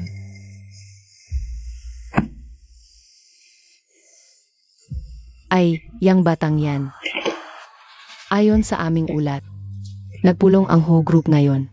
Ang ate ng pamilya Ho, bumalik na sa grupo. Ang babaeng ito, ang laki ng pinsalang ginawa sa anak kong babae. Ngayon gusto pa niyang gamitin ang isang palamuning babae para makahawak sa anak kong lalaki. Hintayin mo lang. Yemi.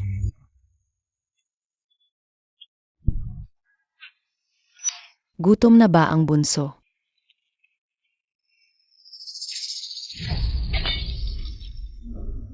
Anong karapatan mong itapon ang mga gamit? Isang maliit na bata, ano ang kakainin niya? Bakit ka ganyan? Hindi makatarungan? Ako ang hindi makatarungan? O kayo ang nang-api dahil sa kapangyarihan? Balikan mo si Hu Manchu. May pera lang siya, wala namang espesyal. Anak ko ay matalino, kapag pinakasalan niya ang anak ko. Iyon ang swerte niya sa buhay, oh. Ah, ikaw pala ang dating asawa ng dalaga. Hindi ko alam ang mga bagay tungkol sa dalaga. Ano ang problema? Tanungin mo ang dalaga. Ay, sasabihin ko sa iyo, kung hindi mo linawin ang sinasabi mo ngayon, wala kang pupuntahan. Si Hu Manchu mismo ang walang hiya. May malaking tiyan na, nang bibiktima pa ng ibang lalaki. Ngayon ayaw pa niyang hiwalayan ang anak ko. Ano ba ang ibig sabihin niya? Sa pagkakaalam ko, hindi ganoon ang dalaga. Kayo naman ang, ano ang problema sa amin, ha? Lagi namin pinapakain at inaalagaan ng maayos. Si Hu Manchu. Siya ang hindi kontento at ipinakulong pa ang anak kong babae. Anong mayaman na dalaga? Hindi ka maintindihan. Hoy, masamang katulong, saan ka pupunta? Sasakyan, ano ang sasakyan mo? Sasakyan, sasabihin ko sa'yo. Tawagan mo agad si Hu Manchu. Papuntahin mo siya rito, linawin ang lahat. Wala kang pupuntahan. Sasakyan. Ay, ang bata. Ay. Si Hu Manchu ang may kasalanan, karapat dapat sa kanya yun. Ang maliit na batang ito ang dapat magdusa.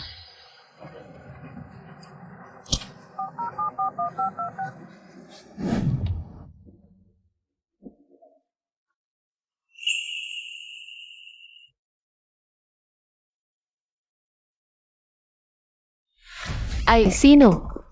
Bitawan mo ako. Ako, Manchu, miss na miss kita, umuwi ka na. Mabuhay tayong maayos. Ano pa ang ginagawa mo rito? Manchu, magbati na tayo, okay ba?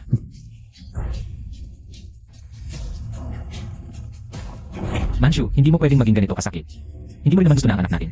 Pagkapanganak ay wala ng ama, di ba? Ang anak ko ay hindi kailangan ng amang tulad mo. Ano ba ang ibig mong sabihin? Mabibigyan ko siya ng pinakamagandang edukasyon, pinakamagandang kapaligiran, ikaw naman.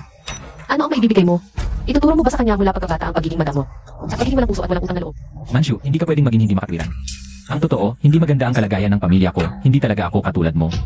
Iba ang pagiging walang pinag-aralan sa pagiging walang pera. Bulag ako noon, tatanggapin ko ang lahat ng kapalit. Pero ayokong magbayad ang anak ko para sa aking kalokohan.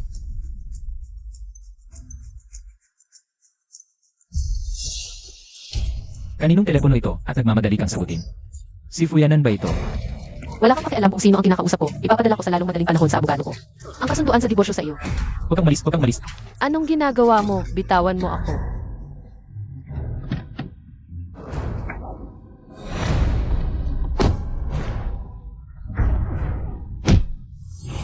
Fuyanan, ikaw. Manchu. Ayos ka lang ba? Ayos lang ako. Boss Few. Sa iyong estado, hindi mo dapat kinuha ang aking luma. Si Liang Chen. Bibigyan kita ng babala, ang pagsasama ni Manchu sa iyo ay kanyang nakaraan lamang, hindi ito kanyang kasalanan. Kung lalapit ka pa sa kanya, hindi kita palalampasin.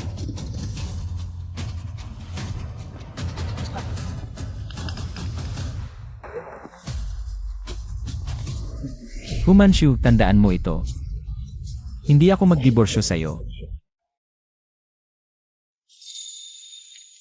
Salamat sa nangyari kanina. Walang anuman, dapat lang.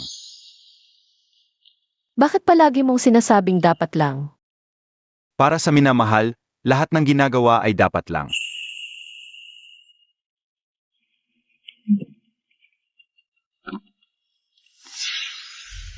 Tita Zhang, ano ang nangyari? Miss, hindi maganda, may nangyari. Ano ang sinasabi mo?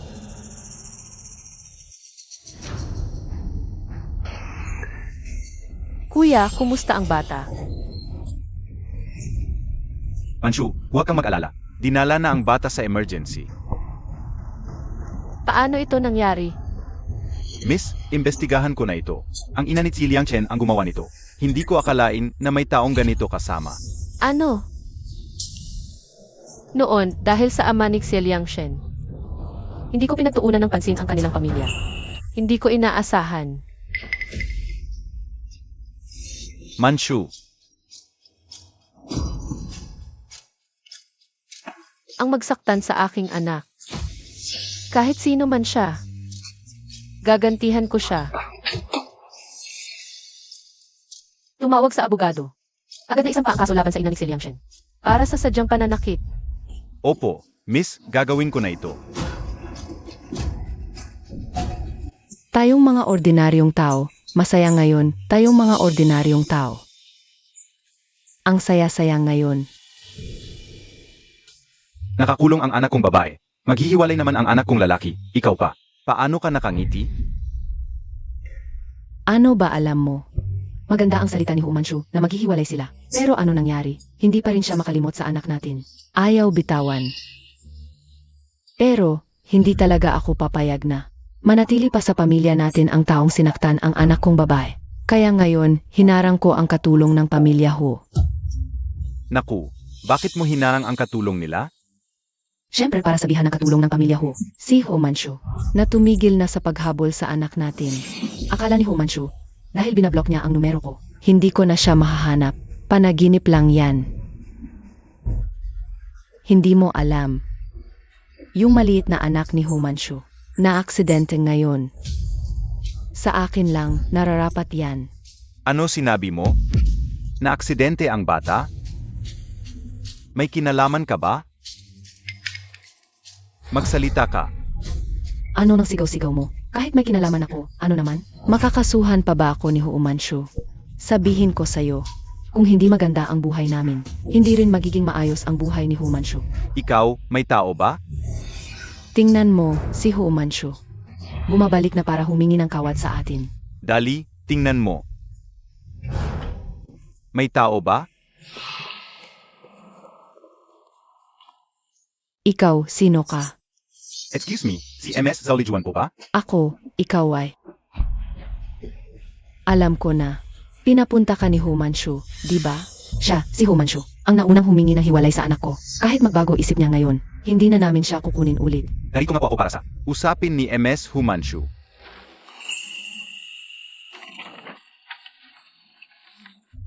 Ito po ang supoena. Sana'y dumalo po kayo sa takdang oras. Anong supuena? Ako po ay clerk of court ng Hecheng. Kanina lang po, ang abogado ni MS Hu Manchu ay nagsumite na ng kaso sa korte namin.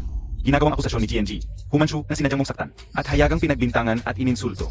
Naihatid na ang supoena, hindi na kita abalahin pa. Ano ba ang sinabi ko? Bakit ka nagkakaganyan? Yung yaya ang hindi nakahawak ng stroller, anong kinalaman ko doon? At saka, ang liit-liit na bata yun. Bakit kailangang mag-alala ng ganoon si Hu Manchu? Biyenan ko naman siya. Bakit ang tigas ang puso niya sa akin? Ikaw, hanggang ngayon hindi mo pa rin alam ang pagkakamali mo. Alam mo ba, kapag umabot na sa korte, baka katulad mo niyan yan, makulong ka. Ayokong makulong. Pupunta na ako kay Hu Manchu ngayon din. Ikaw, Mahal, anong nangyari? Huwag mo akong takutin. Tatay, Anak, bilisan mo. Dalhin mo ang tatay mo sa ospital. Bilis. sige, pupunta na tayo ngayon. Halika, tatay.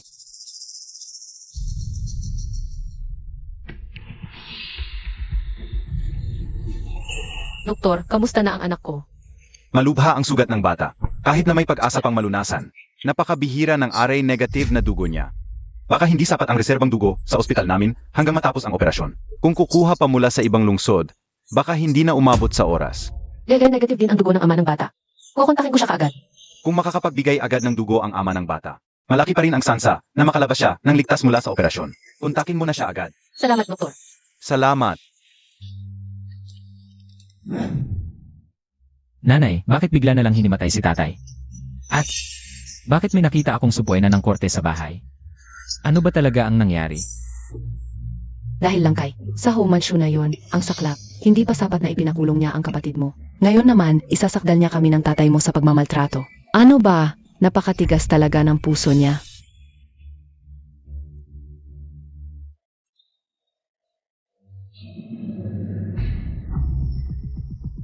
Yung babaeng yun, tatawag para magreklamo sa anak ko. Anak, huwag mong sagutin. May mukha pa siyang tumawag. Nanay, bakit kayo isinasakdal niya? Ano pa ba ang dahilan niya? Malamang may iba na siya. Ayaw niyang maganda ang buhay natin.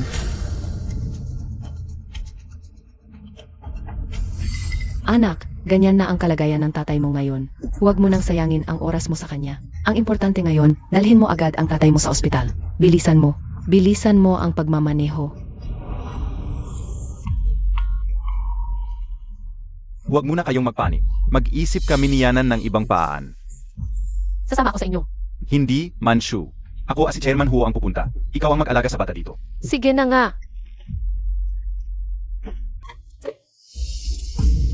Doktor.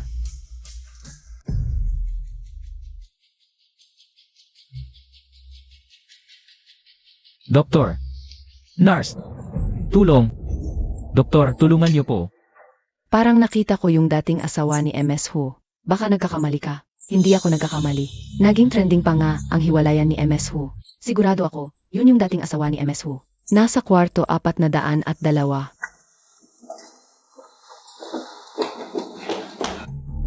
Doktor, kumusta na po ang tatay ko? Na-stress lang ang pasyente. Pansamantalang nahimatay. Wala namang malubha. Kailangan lang magpahinga ng maayos. Pwede na siyang umuwi sa lalong madaling panahon. Salamat po, Doktor. Walang anuman. Alagaan niyo siya. Buti naman at okay lang ang tatay mo. Nakahinga na ako ng maluwag. Anak, kukuha ako ng tubig para sa tatay mo. Ikaw muna ang magbantay. Sige, ma.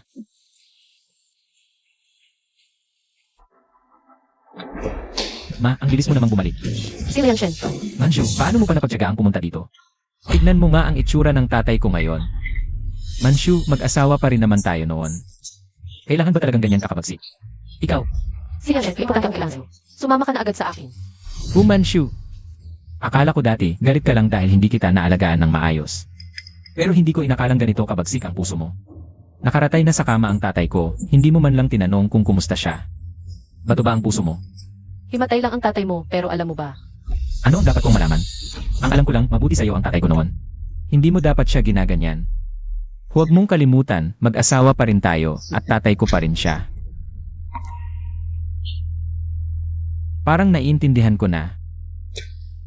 Si Fuyanan ba ito? Hindi ko inakala na ganyan kakabilis magbago ng puso. Mas mayaman siya kaysa sa akin. E ano naman? Ako ang ama ng bata. Manshu. Ngayon ko lang nalaman na ganyan ka pala ka-plastic. Ako. Ikaw pa ang magsasabi tungkol sa bata. Alam mo ba, wala na tayong maraming oras. Alam mo ba kung nasaan na ngayon ang anak mo? Nasa? Nasa ano? Humanshu, ano ba ang ingay mo dito? Hindi ba sinasabi ko ang kaliyan? Wala ka bang awa? Ayokong makipagtalo sa'yo ngayon. Dapat natanggap mo na ang subuena ng korte. Magkita na lang tayo sa korte. Paano mo kinausap ang nanay ko? Kahit may mali siya, matanda pa rin siya sa'yo. Matanda ko? Di siya karapat-dapat. Alam mo ba ang ginawa niya? Para kanino ba ako nagpapakahirap? Gusto ko lang maganda ang buhay ninyo. Ngayong mayaman na, nakalimot na sa pinanggalingan. Paulit-ulit akong sinisisi, ayoko nang mabuhay. Nay, huwag ganyan. Pag-usapan natin to. Hayaan mong umiyak yan. Sumama ka na sa akin. O pagsisisihan mo to. Pinagsisihan kong pakasalan ka. Ayokong mag-aksaya ng oras dito sa iyo. Sumama ka na sa akin ngayon din. Malas ka, isinakdal mo na ang anak ko. Ngayon naman kukunin mo ang anak ko sa harap ko. Ako, papatayin kita ngayon. Anong karapatan mong saktan ako? Basta asawa ka ng si, may karapatan akong pagsabihan ka. Si Liang Shen, tinitingnan mo lang na inaapi ako ng nanay mo. Anak, normal lang yan sa mga biyenan. Nakalimutan mo na ang paglandi niya kay Fu Xiao. Parang gustong-gusto niyang dumikit, ganitong babae. Kung di mo paparusahan sa hinaharap, baka marami pang lalaki ang katapat mo.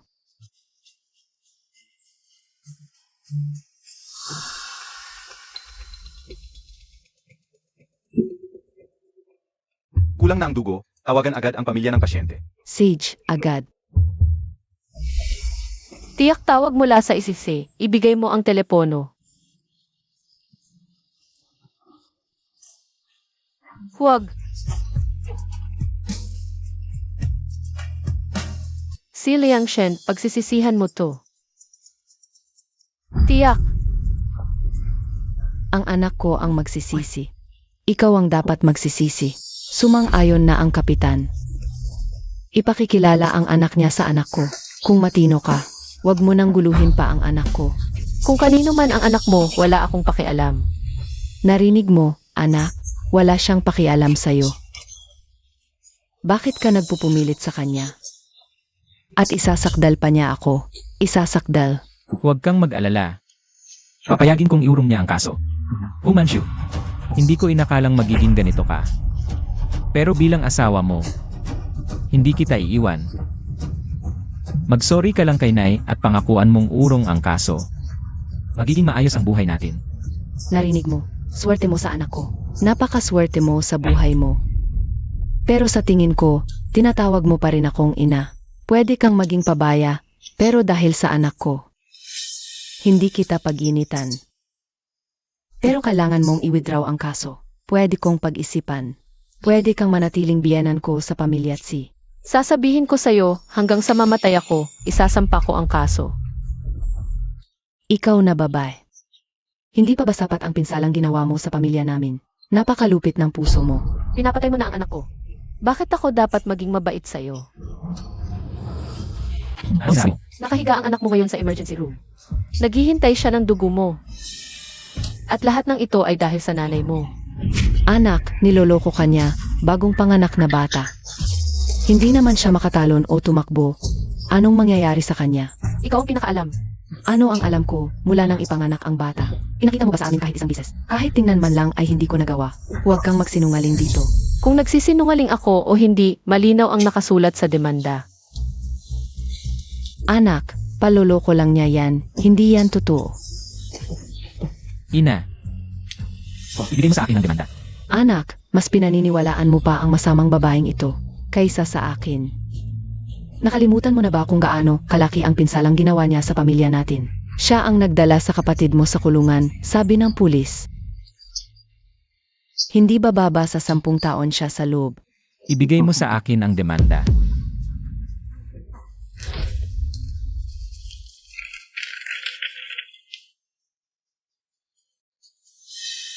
Sadyang pananakit, ina, hindi ba sinabi mo na idinemandahan niya?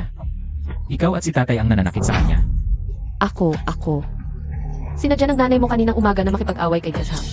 Kaya nadulas ang stroller ng bata sa kalsada. Maraming beses sanang nailigtas ni Jiashang ang bata. Pero pinigilan siya ng nanay mo at mas masahol pa. Pagkatapos ng aksidente, umalis ang nanay mo hanggang ngayon. Hindi man lang niya tinanong ang kalagayan ng bata. Anak, huwag kang makinig sa kanya. Puro kasinungalingan yan. Kung niloloko kita o hindi, sumama ka sa akin sa emergency room.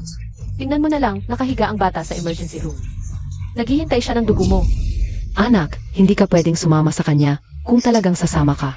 Hindi mo alam kung anong gagawin niya sa akin at sa tatay mo. Tara na. Sasama ako sa'yo. Tara na. Hoy, Lolo, huwag mo akong takutin. Huwag ka nang magkaroon ulit ng problema. Nakulong na ang anak nating babae. Nadaya na rin ang anak nating lalaki ng babaeng yan. Kung may mangyari pa sa'yo, hindi na ako mabubuhay. Ma, anong nangyari kay Papa? Wala kang puso. Tumakas ka kasama ng babaeng yan, hindi ba? Bakit ka pa bumabalik para alalahanin ang tatay mo? Umalis ka na. Hayaan mo na lang mamatay ang tatay mo. Ma, Hoy, kwarto ng pasyente ito. Bawal lang maingay. nurse, tingnan mo nga ang tatay ko.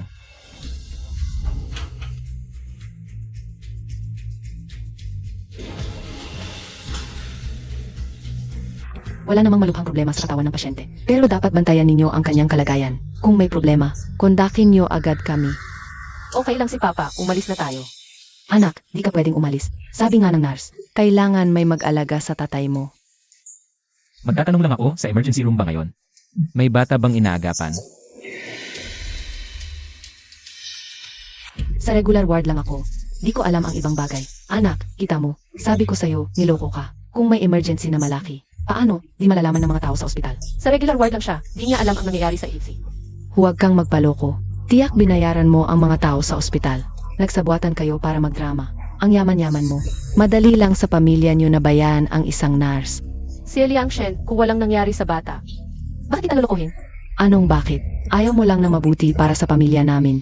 Sinasabi mong binayaran mo ang nurse sa ospital. Para sa oras na wala ang anak ko. Gawan ng masama ang matanda namin. Huwag mo akong kapintangan. Anak, di mo pa ba nakikita? Itong babaeng yan.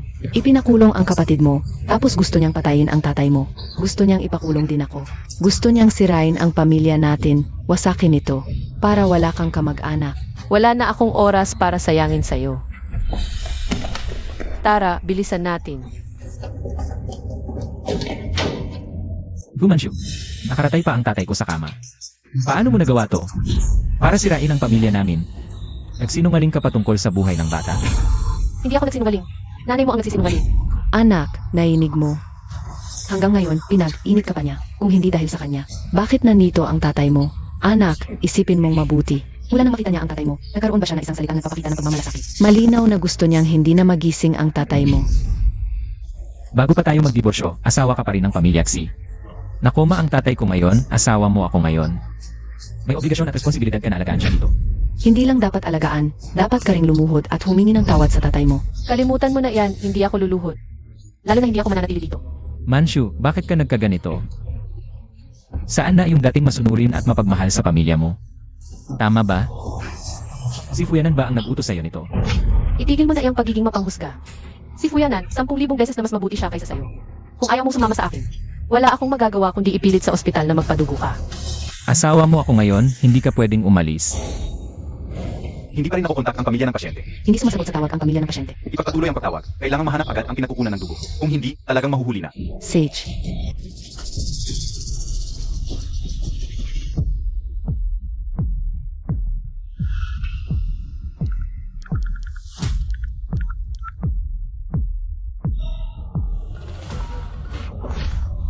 Ibalik mo sa akin ang cellphone ko.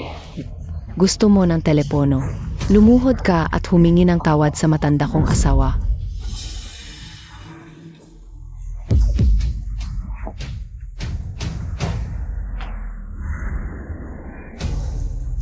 Anak, tama ako, di ba? Siya ang may kagagawan sa nangyari sa tatay mo. Kung hindi siya nagkukonsensya, bakit siya papayag na lumuhod at humingi ng tawad sa tatay mo? Maaari mo na bang ibalik sa akin ang cellphone ko? Gusto mong tumawag. Kailangan mong i-withdraw ang demanda mo. Ikaw, Anak, tingnan mo, hanggang ngayon iniisip pa rin niyang saktan ako. huwag kang mag-alala, siguradong papahirapan kita hanggang sa mamatay ka. Dahil lang sa isang Fuyanan. Hindi ka lang nagdiborsyo sa akin, pinapatay mo pa ang pamilya ko. Ano ba meron si Fuyanan? Bukod sa pera, ano meron siya? Minahal ba niya gaya ng pagmamahal ko sa'yo? Si Liang Shen, hindi mo karapat-dapat magsalita ng pag-ibig. Lumuhod ka at humingi ng tawad sa nanay ko, i-withdraw mo ang demanda. Panaginip mo iyan. Humiling ka ng tawad. Are, Humiling ka ng tawad sa akin. Humiling ka ng tawad. Humiling ka ng tawad sa akin.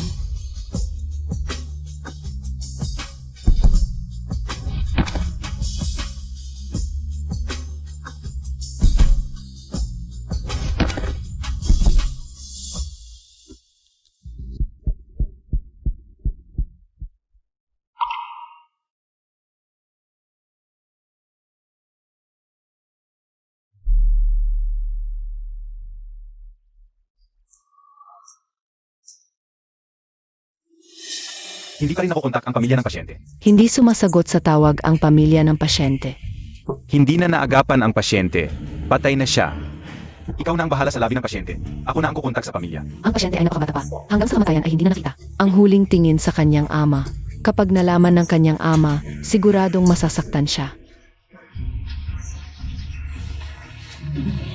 Humihingi ako ng paumanhin.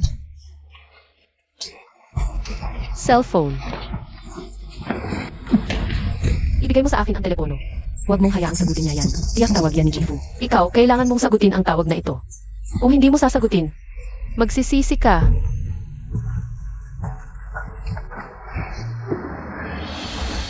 Hello. Paumanhin, ginawa na namin ang lahat ng aming makakaya. Ang bangkay ng bata ay dinala na sa morgue. Pakipuntahan po agad ang morgue. Aasikasuhin ang mga papeles. Anak? Ano-ano? Anong anak? Siyempre, ang anak ninyo. Kayong mga magulang. Bakit kayo ganoon kawalang pananagutan? Ang bata ay nasa emergency room, sinusubukang iligtas ang buhay. At kayong mga kamag-anak, hindi man lang nagpakita. Ni hindi man lang ninyo nakita ang huling pagkakataon. Anak. Anak ko. Anak, Nanay, ano ba talaga ang nangyayari? anak, hindi mo ba nakikita? Si Hu Mianshu ang nanloloko sa iyo. Napakayaman ng pamilya nila. Anong klaseng panlilinlang at masamang paraan? Ang hindi nila magagawa. Anong tao ang hindi nila mababayaran? Gusto lang niyang. Maglano at magsampa ng kaso laban sa akin. Gusto niyang mawalan ka ng ina. Ikaw ang pumatay sa anak ko. Gagawin kitang kasama sa libing. Gagawin kitang kasama sa libing ng anak ko. Anak, tingnan mo, ayaw niya talagang magkaroon ako ng mabuting buhay. Pakawalan niyo ako.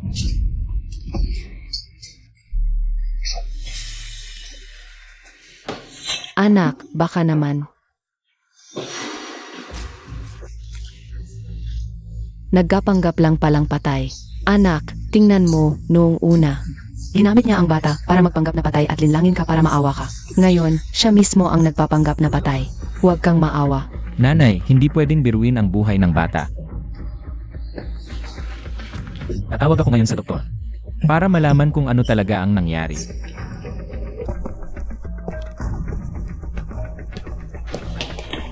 Yaliw, hindi maganda. Ang pasyente sa kama 300 at 2 ay dumudugo ng malala. Ara na.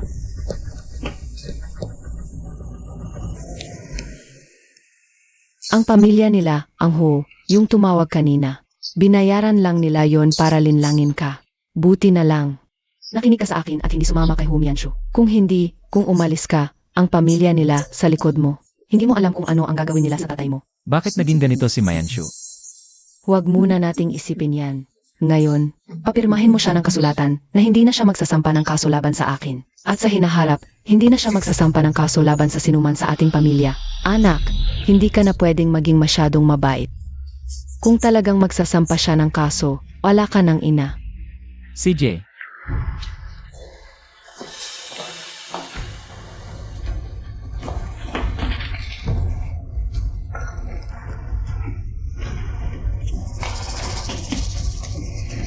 Boss Fu, yung Master Fu, lahat ng ibang lugar ay na-check na. Ito na lang ang natitirang kwarto sa war. Hindi pa sumasagot ng tawag si Manchu. Napaka-importante kay Manchu ang bata. Malamang hindi niya alam na nawawala ang bata. Yung Master Fu, Boss Fu, huwag kayong mag-alala. Isa na lang ang natitirang kwarto na hindi pa na-check. Baka nandyan sa loob si MS Fu. Anak, lalabas ako para harangan sila. Bantayan mo siya. CJ, Ano nang ginagawa ninyo? Anong ginagawa mo rito? Ikaw pa ang magkatanong. Si Ho Manchu ang nagpasakit sa tatay ko hanggang ma-ospital. Alam na namin ang ginawa mo. Huwag kang magsinungaling dito. Ngayon, umusok ka. May iba pa kaming gagawin. Ano nang ginawa ko? Kung may ebidensya ka, ipakita mo. Ikaw, wala kang katuturan. Sasabihin ko sa iyo, kung wala kang ebidensya, huwag kang maingay dito. Nagkapahinga pa ang tatay ko. Kung dahil sa inyo, ang mangyari sa kanya, hindi ko kayo palalampasin. Ikaw, Boss Hu, hindi ito ang oras para magkaksaya ng panahon sa ganitong klaseng tao. Ang pinakamahalaga ngayon ay hanapin si Manchu. Kung nandito ang pamilya Tsi, malamang wala rito si Manchu. Dali, puntahan na natin ang iba pang lugar para hanapin siya. Tara. Kuya. Tulungan mo ako, kuya. Tulungan mo ako. Manchu. Naririnig ko ang boses ni Manchu sa loob. Umalis ka sa harap ko. Wala. Ito ang kwarto ng katay ko. Ano nang karapatan ninyong basta-basta na lang pumasok? Narinig ko ang boses ng kapatid kong babae mula sa loob. May sapat na akong dahilan para maghinala. Ano? Nandyan sa loob si Manchu. Gusto ninyong basta-basta na lang pumasok? Sa inyo ba ang ospital na ito? Tingnan ninyo ito, mga tao. May nang-aapi rito gamit ang impluensya. Ikaw, empleyado ka ng ospital, di ba? Sasabihin ko sa iyo, kung pipilitin nilang pumasok, hindi lang sa kanila ako magagalit. Pati sa inyong mga empleyado ng ospital, hindi ko kayo palalampasin. Manchu, nandyan ka ba sa loob? Manchu, kung nandyan ka sa loob, sumagot ka. Manchu. Tulungan mo ako. huwag kang magsalita. Kita ninyo, mali ang narinig ninyo. Impossible. Binugbog ako ng chairman ng board, isang matandang babae. Hindi na kaya ng puso ko, ang aking munting puso. Halika't tingnan ninyong lahat, ito ang chairman ng Ho Group, umaasa sa kanyang pera. Upang api-apihin ang mga mahihirap dito. Ngayon, ang mga mayaman ay talagang walang batas, narinig ko. Ang nakatira dito ay parang dating biyenan ng anak na babae ng pamilya Ho. Hindi ko inaasahan na ang pamilya Hu ay ganito kalupit kahit sa mga kamag-anak. Bagamat narinig kong nag-away ang anak na babae ng pamilya Hu, kamakailan lang. Ngunit hindi naman dapat baliwalain ang buhay ng iba. Tama.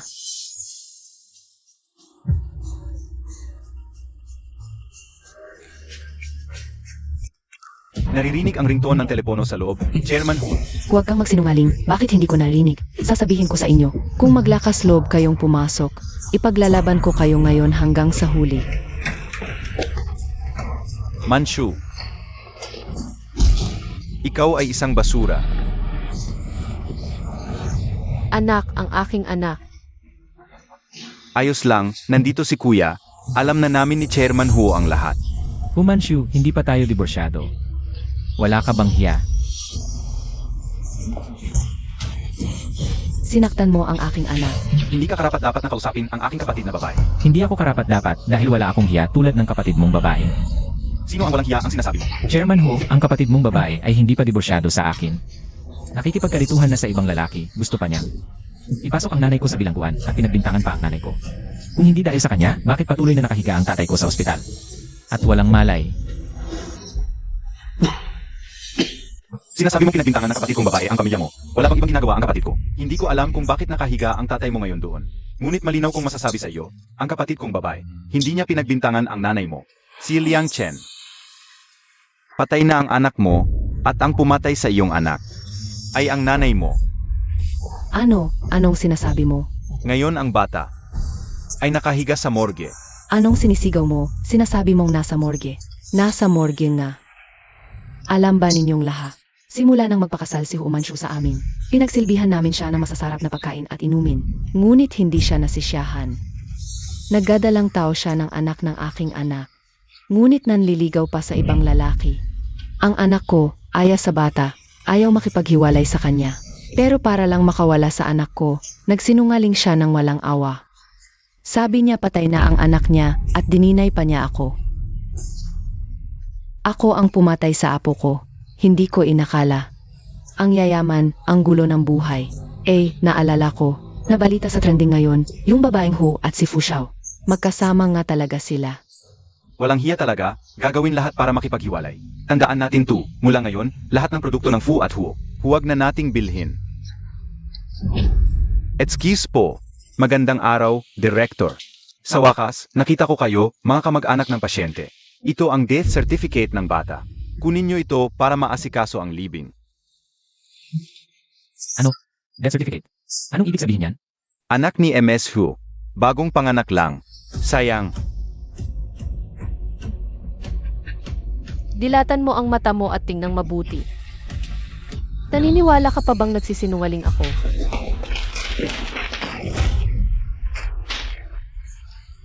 Anong ginagawa mo?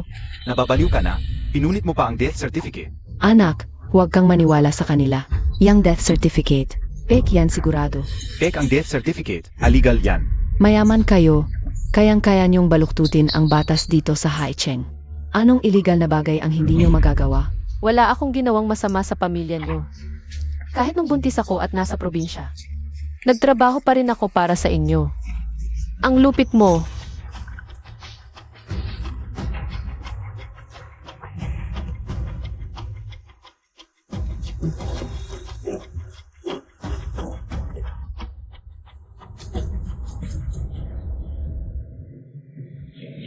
Normal lang sabihin ang magtrabaho.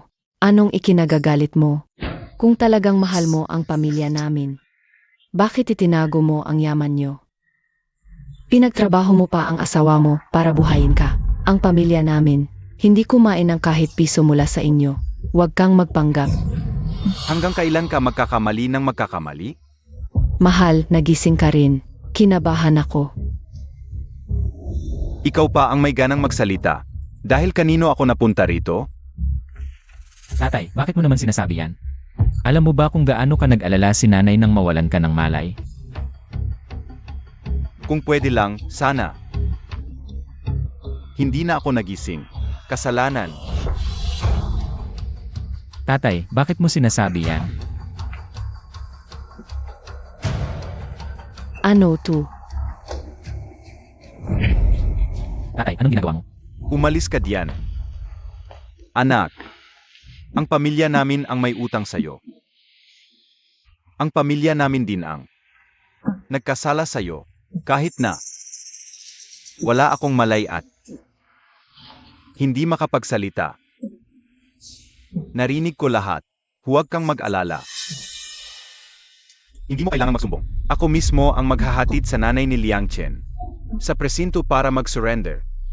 Tatay, ano ibig sabihin nito? Hindi ko maintindihan, tatay. Chen, ang tanga-tanga mo. Hanggang ngayon hindi mo pa rin ba naririnig? Hindi ka niloloko ni Manchu. Totoo lahat ng sinasabi niya. Ang anak mo, dahil sa nanay mo, nangyari ang masama. Namatay. Impossible. Anak, huwag kang makinig sa kalokohan ng tatay mo. Laging nakakampi sa iba. Hanggang kailan ka magiging tanga? May buhay na ang nawala. May tatago mo ba yan habang buhay? Mag-apologize ka na kay Manchu. Ako na matanda, mag-apologize sa isang bata. At saka kung may nangyari man sa sanggol. Kasalanan ng pamilya Ho, anong kinalaman ko? Kung may ebidensya siya, ipakita niya. Bakit hindi ka pa rin nagsisisi? Noong nagwawala si Yanyan sa bahay. Kung sana bilang biyenan ay nangaral ka lang ng kaunti. Hindi sana umabot sa hiwalayan ang mga bata. Anong pangaral? Si Humashu ang hindi marunong maging asawa, nakikipag-flirt sa ibang lalaki. Sa totoo lang, yung mga walang hiya tulad niya. Hindi natin kailangan sa pamilya Tsi. Marhu, nahanap na po ang hinahanap ninyo. Anong bagay? Hindi ba akalain mo na yung mga ginawa mo? Pwede mong itanggi? Gusto mo ng ebidensya? Saich, ito.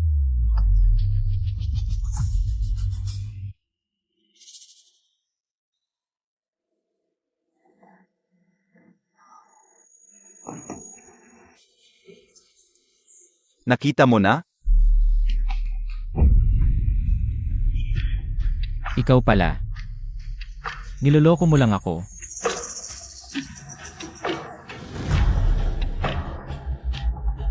Kanina, ang anak mo ay nakahiga sa operating table. Kung dumating ka agad para magbigay ng dugo, baka may pag-asang muling mabuhay. Pero ano ginawa mo? Dahil sa katangahan mo, naniwala ka sa kasinungalingan ng nanay mo. At dahil din sa katangahan mo, namatay ang anak mo. Kung mamamatay tao ang nanay mo, ikaw naman ay kasabwat na hindi mapapatawad.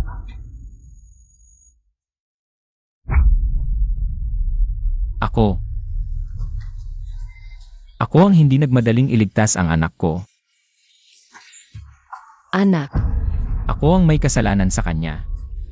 anak, huwag ganyan. Huwag mo gawin yan. Huwag ganyan.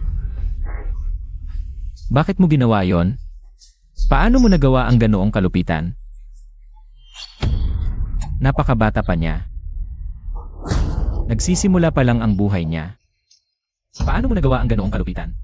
Anak, huwag mo isisi sa akin. Gusto ko lang ipakita ang pagsuway sa pamilya Ho. Para malaman nila na hindi tayo madaling apihin. Huwag mo akong sisihin. Hindi ko sinasadya yon. Hindi sinasadya? Sinadya mong pumatay. Huwag kang mag-isip na dahil kabit ka ni Hu Manchu, ay pwede ka nang magsalita ng ganyan dito. At saka, hindi ko tinulak ang stroller. Kasalanan yon ng yaya na hindi bantayan ang stroller. Anong kinalaman ko? Ako, sinasampal mo ako. Ang sampal na ito ay para sa pag-aasawa ko sa pamilya mo na hindi sulit. Ang sampal na ito ay pagbawi sa pagtrato ko sa iyo bilang tunay na ina.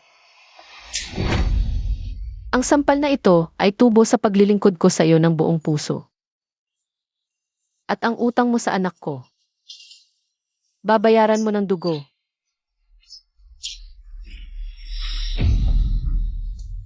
Anak. Anong anak? Ang anak ko ay ang apo mo.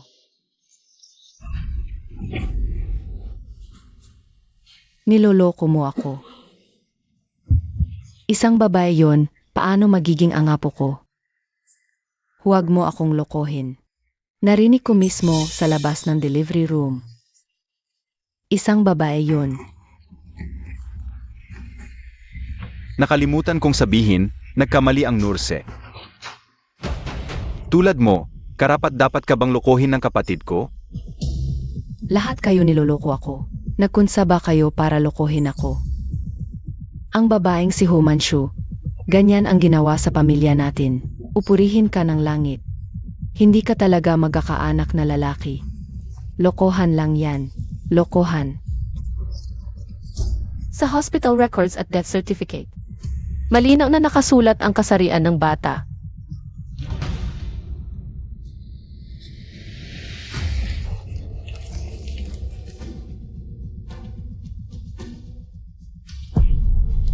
Lalaki. Lalaki. Anak. Tingnan mo para sa nanay, hindi ko makita kung ang apo. Ang apo ko talaga. Ibig sabihin, ako ang pumatay sa angapo ko. Ako ang paulit-ulit na naggalampas ng pagkakataon para iligtas ang aking apo. Dalhin siya sa presinto. Hayaan siyang maghintay sa kulungan para sa paglilitis. Si Chairman Huo ang nag-utos. Dalhin na siya. Huwag ninyo akong dalhin. Hindi ko alam na apo ko pala yun, anak. Anak, pakiusap, kausapin mo sila. Huwag nila akong dalhin. Nanay mo ako. Talaga bang hahayaan mong dalhin nila ako? Nanay mo nga kita. Pero anak ko rin yon. Ayoko pong umalis. Manshu, Manshu, Manshu. Alam ko na ang pagkakamali ko, anak. Patawarin mo ako, pakiusap, sa pagkakataong ito na lang. Ah, kaya pala, ang matandang ito ang unang nagreklamo. Hindi ko inaasahan na ganoon pala kababa ang loob ng anak ng mga Huo. Nga, sayang lang, may mga taong hindi karapat dapat pagpakitaan ng kabaitan. Iyon ang tinatawag na, ang phonics ay hindi dumadako sa bulok na kahoy. Six na, tapos na ito. Umuwi na tayo. Umuwi na, huwag nang manood. Manshu, pakiusap, anak. Huwag kang mag-alala, bata ka pa. May panahon ka pang magbuntis ulit para sa akin ng apo. Dito ka na tumira sa amin, ako ang mag-aalaga sa iyo. Alam ko na ang pagkakamali ko. Kung saan mo gusto manganak, doon ka. Ami ang magbabayad. Pwede na ba ito? Sa tingin mo babalik pa ako? Noon, bulag ako. Nalaso ng isip ko. Akala ko kung ibibigay ko ang lahat ng pagmamahal at sakripisyo ko, makakatanggap ako ng mabuting pagtrato mula sa inyo. Pero mali pala ako. At saka, hindi ako titira sa iisang bubong kasama ang isang mamamatay tao. Hindi ko alam. Hindi mo alam na anak mo iyon, pero ang batang babae ba ay pwedeng saktan mo ng basta-basta. Babae ka rin. Pero napakakitid ng pag-iisip mo.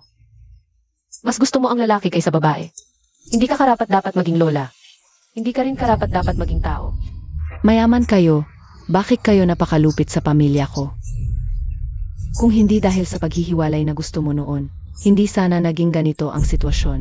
Ang yaman at ang katangahan ay dalawang magkaibang bagay. Sige, wala na akong sasabihin pa sa iyo.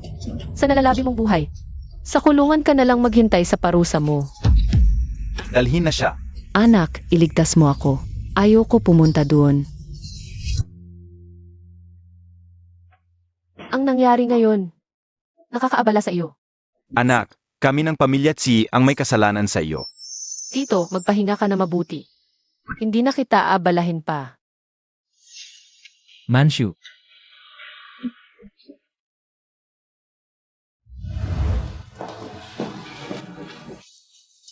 Anak, Itay. Huwag ka nang magsalita, alam ko nang nagkamali ako. Papayag akong hiwalayan si Manshu. kung alam mo lang sana noon, bakit mo pa ginawa?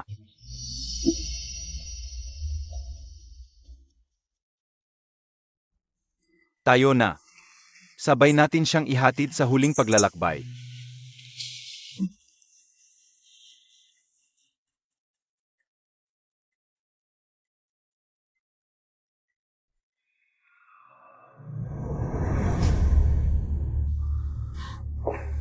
Anak ko, nasaan ang aking anak?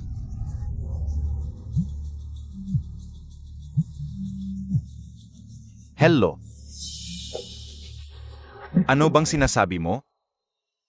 Hindi inaasahan na habang dinadala siya patungo sa morgue, bumalik na pala ang tibok ng puso ng bata. Ito talaga ay himala ng medisina. Salamat, maraming salamat po, Doktor. Ang pagliligtas ng buhay ang tungkulin naming mga doktor. Ngunit Ginang Ho, kailangan mo talagang pasalamatan si Ginoong Fu. Kung hindi siya agad nagpadala ng dugong pangreserba mula sa lungsod ng Lin. Kahit gaano pa kagaling ang mga doktor, hindi namin matatapos ang ikalawang operasyon.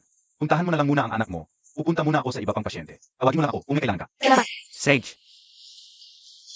Salamat sa iyo, binibining Few. bakit ka magpapasalamat? Sabi ko na nga ba, Lahat ng gagawin ko para sa iyo ay nararapat lamang. Ako,